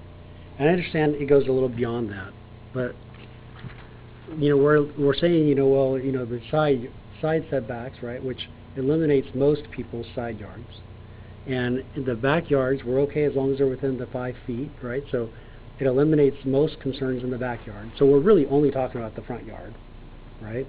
And we're mostly only talking about the materials, not so much the metal or the wood or anything like that. Like wood's not even brought up in here, right? No, it's not. So, for all intents and purposes, this is talking about people putting up tarps or tents in the front yard. That's mostly what all of this is about for the last 5 years. That's all pretty covered. I would be good with everything that's here except for the side setback. Well, I do have a couple things I'd be okay with that too, and that's why I was asking you earlier. Yeah. If we wanted to try to vote on this tonight, what could we say or how could we word it that would... And we're going to make a recommendation to city council is what we're going to do. We recommend that you fix the side setback issue, and what else? So on 9B, I think that needs to be reworded, because the way it is now, I feel like it's saying that the current activities can only be 20 days a year, and I think that's unreasonable. I don't think it's reasonable to say people can only, you know, some teenager can only work on their car 20 days a year. So how many days do you think is reasonable? 30? I think the current activities are meant to be exempted. They should not be bound to 20 days a year. But then you're going to have some guy that's out there running a garage out in the street. And I've seen it, people that have a little side business out in the street. They'll take it down for 1 or 2 days and then put it back up. I remember... They'll move their bike down the street. Yeah. Move it around on the property. I remember this discussion, and my feeling at the time was that 10 days is kind of a round, convenient number, but I didn't get any comfort in how we got there. It almost seemed like a default number. It was arbitrary. And what I said was, well, if you're working on a project, especially if you're a homeowner, you're gonna need a couple of weeks, aren't you? So why wouldn't you go, you know, 2 weeks or 15 days or something like that, and give a little more leeway there. But not open the door to exactly what you described here a few seconds ago, which was if you allow it, you're going to have exactly what Chair Roulette said, and you're going to have people running a side business, or they'll take it down for a week, and 50 weeks of the year they got it up, and now they're down here, and it's all our fault. So how many days is reasonable? Just to use this one as an example, we got the lemonade stand here, right? I don't care if the kids have lemonade stand up every weekend of the summer. Well, I really don't care, anyway, so right? it doesn't matter. But the way it's worded, it seems like it's only exempt up to 20 days a year. That's my point. Well, I also think this is more, so if the person has set up a shop to repair boat motors, and he has that up and he moves it from one corner of his property to another, or just leaves it there and takes it down every third day or something like that and then puts it back up again, that's going to be an annoyance, and that's going to be something that's going to be brought up. Whereas if they're having a lemonade stand, I don't really see anybody Nobody's gonna drive around making the looking for complaint. lemonade stands, I can tell you that I'm right using it now. as an example because it's something in the code that currently says they can only do it 20 days a Well, year. I think we're getting too far Officer off. Boyle, if I could ask you a question, I'm Would you be clearly happier not with an 30 days? expert on I'm city not ordinances, okay with but them being isn't there an accepted ordinance temporarily. about garage sales? You can only have 2 a year. And that's been passed. Correct, that's been passed. So, yes, so it was previously a little bit vague where, depending on the circumstances, you might be able to get away with a garage sale multiple days every month. And now it's limited. I don't have the current language right in front of me, but There that is a was limit passed. on the amount of garage sales. Correct. Yes. And So I that's don't- based, and your enforcement is based on if I call and say my neighbor's having a garage sale every weekend for the last 2 months, and the clock starts then, right, when I call? That's correct. And so basically the clock starts when it's, when people are fed up often. And so and when you think about garage sales, most of those are on the weekend. And so that, it's going to be coordination with patrol to document and enforce that. But, yeah. And my point is that if we limit garage sales, we could probably be within our bounds to limit other things too.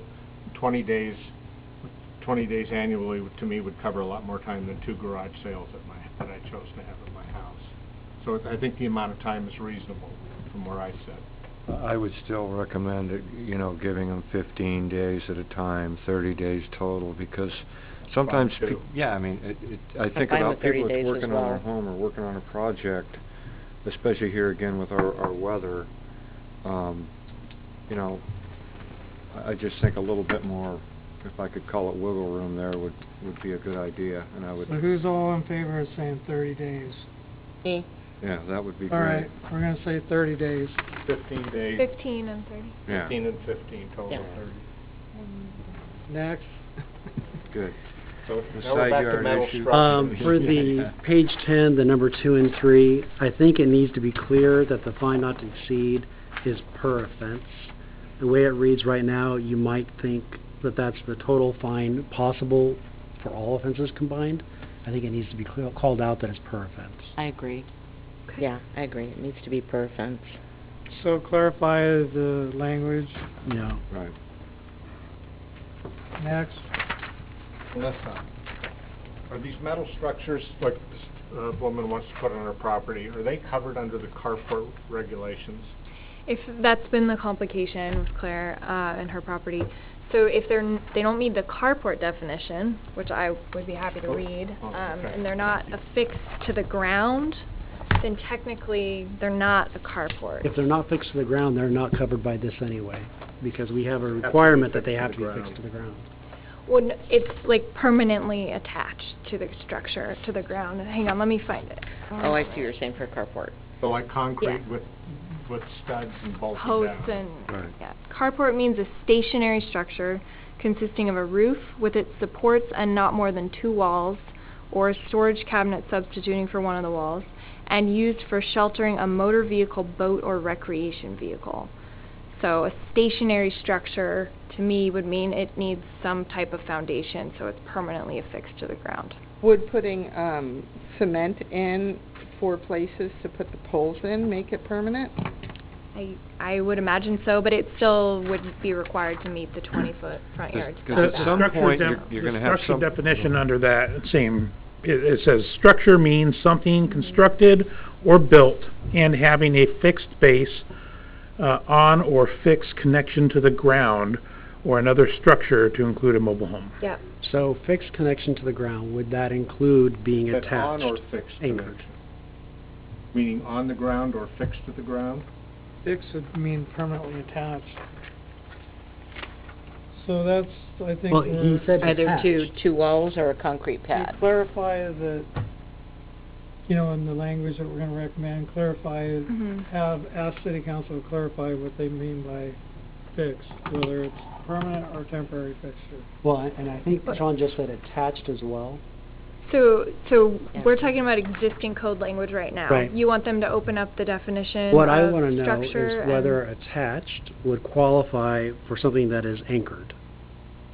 I don't think so. I think No. that, you know, if you pound a stake out in your yard to put up a tent, it's not fixed. Temporary. Well, the yeah. question is it attached? Because that was Is one this of the- fixed? Like an awning. Having a fixed base, a fixed connection to the ground, or another structure.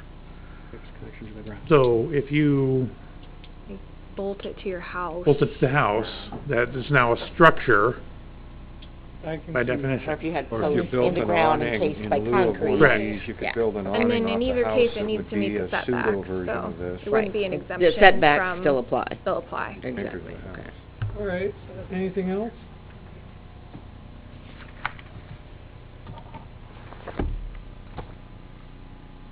So we put in about the no longer having the side road be 20 feet. That's Yeah, in there? We want to reduce the side To setback. 5, just like the Mhm. back, okay. So on 9A, which will be put in each residential zoning section under the dimensional standards, we would be saying the temporary structure shall be located behind the front building line of the primary structure and shall meet the setback requirements for accessory structures of the underlying zoning district. On corner lots, the street side setback can be reduced to 5 feet. Is that what? Is there a such thing as a side setback on anything but corner lots? Side? So like the next Yes. one up. Yeah, Yes. there is. Mhm. So not the one that's highlighted right now, but the next one up, wouldn't they have the same requirement? So there's a difference between a side setback and a street side setback. Okay, so they would just have a front yard at that point. Side setback is normally 5 feet in the medium density residential zoning district. So they could put their Fire driveway access, right, isn't it? their pad right Separation next distance to from that other green line on properties. that Yeah. next house. So who would have a side street setback who is not a corner lot? We would have a side. Well, we're adding this language saying, you know, the corner lot, but Mm. isn't it only corner lots that have that? Right, and that's the only That's place why it's that, specified corner. right, on corner lots. Right, but you don't need to specify on corner lots and mean the exact same thing, right? I mean, I guess you could just say any street side setback can be reduced to 5 feet, but Because it's only on corner lots, right? So- Right. we're just making it clear for future planners if they're looking at corner lots, And that would that be they consistent with find the the code. code language And- in there, and that's how we phrased Yeah, it before. I think that's. I would make a motion or make a recommendation, I should say, that we zero in on that 5 feet. You said could be reduced and I guess what I'm trying to say is I'd rather see the 5 feet because I look at the real world. If this lady, for example, shows up and the side street setback is 5 feet and she's applying for a variance and she needs 3 or 4 feet, she might get it. If it's 20 feet and Yeah, there's no she's way. dead in the water. Yeah. So I look at, you know, for the person that doesn't quite meet it, but Mhm. isn't going to be a problem, Mhm. are they going to get a variance approval? And so I think we really go down to that 5 feet. I So really do. regarding the variances, so David's told us before that unless the code specifies we can do variances, we can't. So we need to add a section in here that variances can be done. I can look at applicability for variances really quick and see Okay. what it says. Please do. Thank you. Especially since they would not be coming before us normally for permit or anything else, right? They would be for a variance. Right, for a variance. Right. But only if we actually could grant variances, right, so. We somehow always seem to work through all this stuff. Yeah. It's amazing. Well, at our next meeting, we'll be determining what kind of trees you can have in your yard. Stop. So variance, it's 1772.1010 of the code. It says authorization to grant or deny scope. Variances from this title may be approved where it can be shown that strict application of the provisions in this title would cause an undue or unnecessary hardship. So anywhere in 17. I don't see anything in here that would require it to be in the specific zoning section. We can ask Good. council, but. Excellent, thank you. Mhm. Okay, anything else that you wanna put in our recommendation? And then somebody can make a motion on, sending us to city council their revisions. But I'm not gonna remember all the things that we've already asked to modify per modification. Want me to review it for you quickly? Yeah, please. Please. So under temporary structures, which would be placed into the discrete residential zoning districts we previously reviewed and explained. Under A, we would be saying shall be located behind the front building line of the primary structure and shall meet the setback requirements for accessory structures of the underlying zoning district. On corner lots, the street side setback can be reduced to 5 feet. And then under B, we would say exceptions to these standards may be made by the planning department for temporary storage of materials as long as the temporary structure is removed within 15 days, is not erected for more than 30 days in 1 calendar year, and is not seen as a nuisance to the city. Then on page 10 of the agenda, under number 2 of section 1798.010 enforcement measures, we would be changing the language to read, violation of any provision of Title 17 of this code or condition of approval shall be punished by a fine not to exceed $500 per offense. That would conclude the changes to the proposed language. All right. I'd like to make a motion that we recommend these changes to the Gladstone City Council. I second. Moved by Natalie Smith, seconded by Wendy. Wendy Lentz. You've been here too long. I call you Wendy. Your last name is Wentz. Close enough. Libby Wentz. And can we just, do we have to call a roll on this? I don't believe so. All in favor say aye. Aye. Aye. Any opposed? Aye. None opposed. I actually Oh, I'm oppose. sorry. Ethan, you oppose? Malachi is opposed. Let's do a roll call now. Commissioner Natalie Smith, Yes. Commissioner Malachi, No. Commissioner Poole, Yes. Commissioner Wentz, Yes. Commissioner Pat Smith, Yes. Chair Rowlett. Yes. The motion passes. All right, sorry about that, if you had to sit through that. But it really is important to discuss all this stuff, no matter how many times it's been discussed. It really, The you process contributed works. a lot. Sure. Is there still an opportunity to speak with someone about looking at our property to see that we don't have the 5-foot, it's not there? It doesn't exist. You'd have an opportunity at City Council to also speak. You and could explain call your City case. Hall too and ask somebody if they would be willing to go out there and take a look at it for you. Sean, would that be something within your purview? So, if this, sorry to keep track of all the things that we've talked about tonight. From what I'm understanding, your structure that you're looking to build will go to the blue line. Correct, right where the fence Right. line was. And It didn't, we did not change whether or not metal was included, do we? I don't remember. I think we're City just gonna Council will stay make that with, decision. Right, but did you Membrane. make the request? yeah, our recommendation is gonna be metal or fabric, be the same. Okay, so, if this were to pass by council, then to put up your structure, you need a variance. which would be, expensive, it sounds like, quite. I'm not sure of the exact fee, but if you call me tomorrow, I can email you the information. It's not as expensive as a design review. It's pretty minor fee, but I know any fee is still a fee. So. Yeah. Yeah, it didn't bother anyone when it was a 6-foot fence, and that's why I came to speak to you guys tonight, because it was a 6-foot fence for the last 16 years on the street. But unfortunately, you're going to own that house for this amount of time, somebody else is gonna have it after you. It's just the way it goes, so whatever, things that laws and stuff have to apply to everybody, and knowing that we're going to change. Next year, when you come here for something else, there might be a whole different group of people here, so. So I understand it. In our case, we're going to die there, but That's what I thought. finally almost paid off, and so why It's a would good we do it? feeling. Might wanna move to downtown Portland, live in a condo, you never know. No, I mean, we have 12 years, but the way I see it is we can't buy that, we can't even come close to buying that same house. We, stayed in the 1,300 square foot ranch with our 3 kids and a bath and a half. We did like a lot of folks don't, and now we have the right size house. Well, that's great, and you know what, you don't know until you measure it.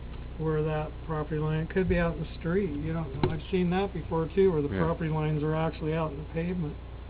Well, and that's They one can of get those more. old residential 30-foot wide streets. It's not a 50-footer, Surveyed, yeah.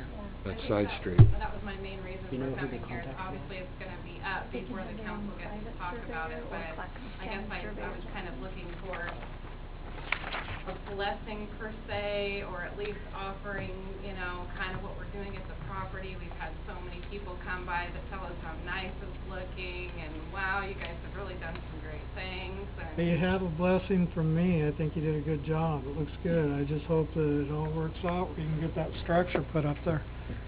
right, but no grandfathering, correct? Or have we said, we didn't even talk about that? Well, there's no It's not our code call. yet, so, you know, if the city council wants to put that in the code, that's up to them. But We whether can't it do was it. grandfathered or not, it Currently- still had to meet 'em. Currently, the one going before them says that there is not. That is to take care of the problems that people have had with other places. Right. So let's get on to, is there any member of the public who would wish Yeah, you have a to? card.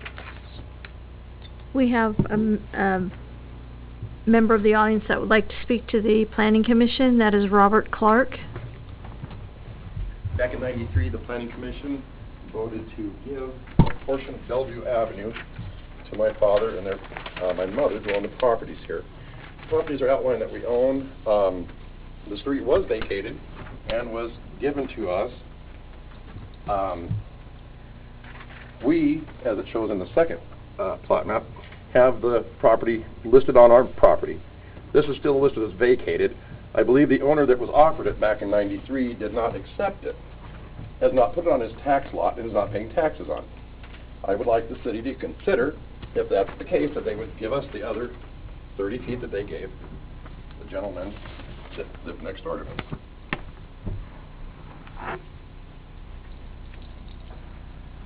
And I don't expect any answer tonight. I realize this should be reviewed. The person who owns the property now should be contacted and all that kind of stuff. I don't want to do anything improper.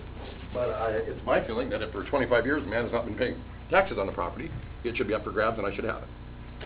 So which property is that? The outlying property are the two properties that my mother owns currently. By the way, my mom's 91 this month, and I own a construction company. I put on sabbatical. And I'm I taking used to care of own her that down. house right across the street there. Zarnicki's? Yeah, Zarnicki's. Yeah. I just sold that in July. Yeah, I know. I saw the thing. Yeah. Well, then you know the eyesore I'm dealing with across the street. Yeah. Yes, I'm trying to get this all wrapped up so I can get rid of that property and get my got a disabled brother that's 65, and my mother's, like I said, this month 91. This is all kind of dumped in my lap, so it's I have to do my due diligence to make sure that I do the best things with this property. So what are you asking, or Okay. what do you want again? Right here, where it's marked vacated, Uh-huh. that would give me an additional 30 feet. That would give me enough room to put 3 50-foot plus lots and be able to make 3 lots out of that. As it stands right now, it's really only 2 lots. So on There's enough square footage, according to the 5,000 square foot rule. So when you had that for sale, it said 3 lots on there, I thought. There's more than 15,000 square feet on these here. So if somebody comes to you and asks for, because it's an irregular lot, to have it split up differently, that should be able to be done. So in my understanding, I could already come without that additional feet and split that into 3 lots, because it runs 192 feet back in the far corner. So let me ask you a question. So this area here, this is yours and theirs, right? What happened was, this is that right there. Right. We put that on our property and have been taking care of it since '94. That's been vacated. It hasn't been claimed. So looking at this, it's the same width as the street, right? 60 So feet. I think what's going to have to happen is the city is going to have to determine whether they have any intention to ever carry that road through. They don't. That's already been decided. It's been And you know decided. what? You should give this to Melissa. Yep. Awesome. And Yeah. she is the one that really will be able to figure that out. Yeah. Or can you- send Well, them in it's the not- right it's- direction. No, I It's know. out I of know. our I'm jurisdiction. kidding, I'm kidding. Can you Thank verify whether or not that area is going to ever go through, first of all? So I've gotten a lot of calls about this property. You got a railroad. Okay, so It's you been already for know. sale. Yeah. So I've been confused, and I've been recommending every member of the public that calls, potential buyer, to check in about the status of the vacated street. Right. So I saw that there was an ordinance to vacate it. Right, and we've got that. So There's the notice of the street vacation right Okay. there. That's the official one. That was to be split between this property owner and this property owner. Okay. Okay, now we've done that on the, sure I don't have it right handy when I need it. Hang on here, I'm sure. Okay. You see here, you see this is ours, and that's still marked as vacated. Right. So the city has vacated that full property. Basically, He, as I understand, since still listed vacated, he has never attached it to his property, hence not paying taxes for the 25 years that he's been claiming it as his. But is it legally part of his property? You guys right there, from what you said here, your decision was to split it with him. But if you take The that 60 foot and went square 30 it off and feet, go 30 feet straight our way ahead, and 30 feet his way.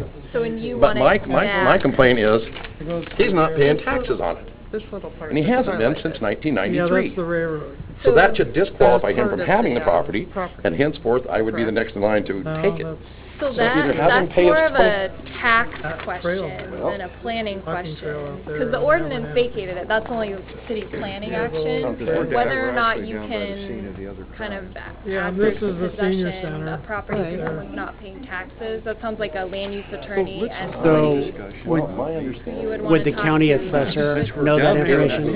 So the assessor only includes half of that vacated street on his property that's been assessed. So unless he wanted to do a lot line adjustment with the neighbor to get that back. The neighbor's adamant that I was trying to screw him out of something, and when I started investigating, I realized that there's never been anybody come out there and survey it, and he's also never attached the vacated property to his. I'm You not gave it to him, aware, but he never took it, so. I'm not aware of Is there anything in the anything we code can that do would about allow us this to at say this because point? somebody's Yeah. not paying taxes, you can reclaim Yeah. their property back, but I'll ask the. Yeah. Okay, ask, because my thing is this, Yeah. is that it Now was let's wrap it vacated up. and never acquired, that he had the option to take All it. right, And so then now take it. we're on to the business of the Yeah, planning so I can give you commission. my business card if you Oh, want. perfect. I don't know how much I can help you. You It know sounds what? like that's more of a land use Control, attorney. Mr. Chairman. Don't say the A word. This is a riot. Order. I was liking you two. You seem to be one of the smartest people in this Uh, building. Okay, we need to get this meeting back I'll on see what I track. can do to Let's help. wrap it up. Thank you, and I'll All give right. you a If call. only to stop all of the calls. People you so you can sell it.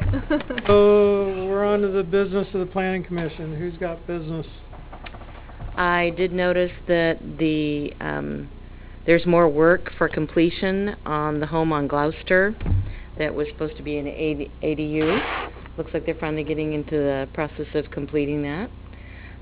As I noted earlier, the digging at Car Planets. I don't know what they're digging, but they got a backhoe. So, and to look into that. That's it. Okay.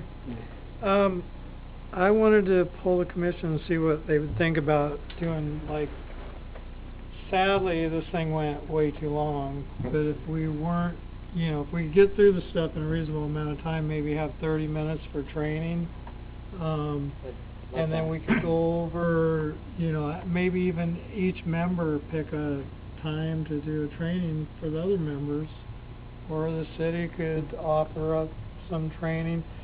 The city offered to send us to, where was it, Eugene?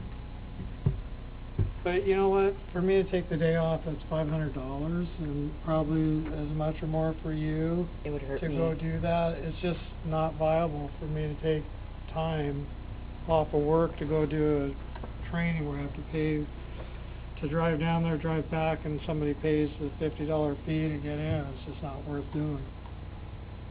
Is there perhaps a consultant or a service that is accredited with this firm that does these trainings that would come and do it maybe on a Saturday or an evening? You know what, I think, in my mind, I was just about ready to go anyway and then record it and then come back here and play it for you, you know, and maybe do the editing and stuff like that.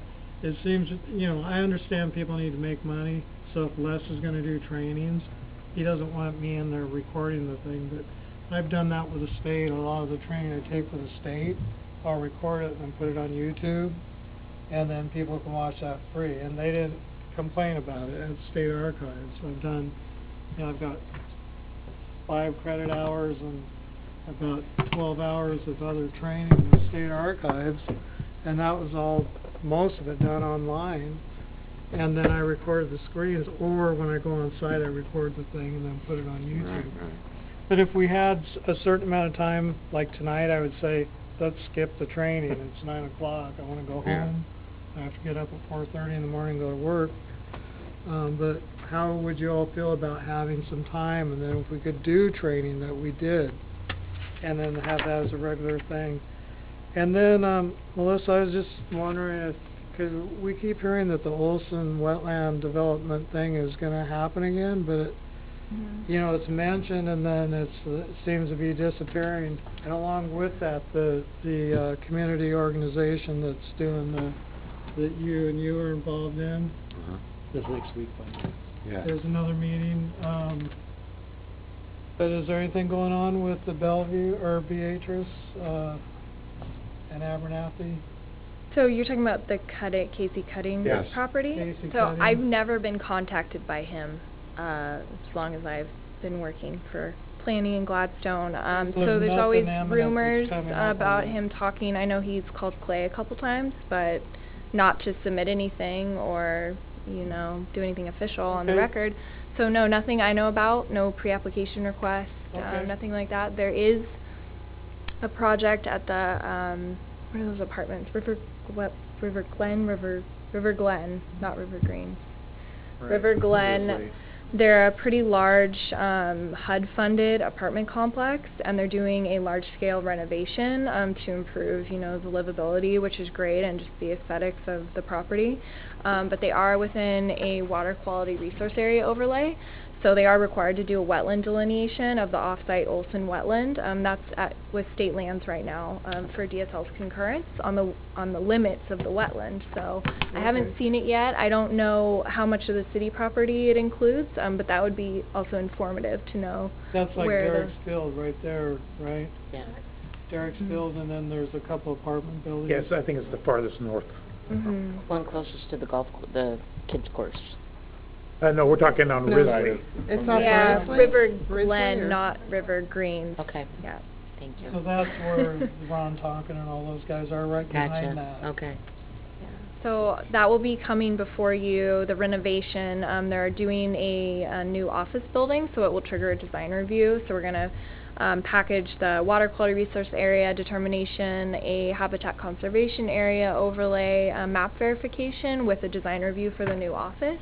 So you'll see that most likely in November at the next planning commission meeting. We're just waiting for DSL's concurrence on the delineation.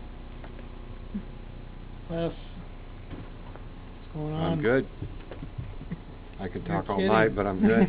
Yeah, I let's can go. make a piece from I somebody could come else. up with something, so watch it. Thank you. I'm nothing, thank you. Debbie. Oh, come on. I'm fine too, thanks very much for All right. asking. So, somebody make a motion to adjourn?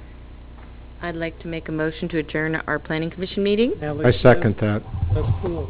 No, that Nope. was Patrick, actually. All in favor, say aye. Aye. Opposed? None opposed. We're done. Thank you.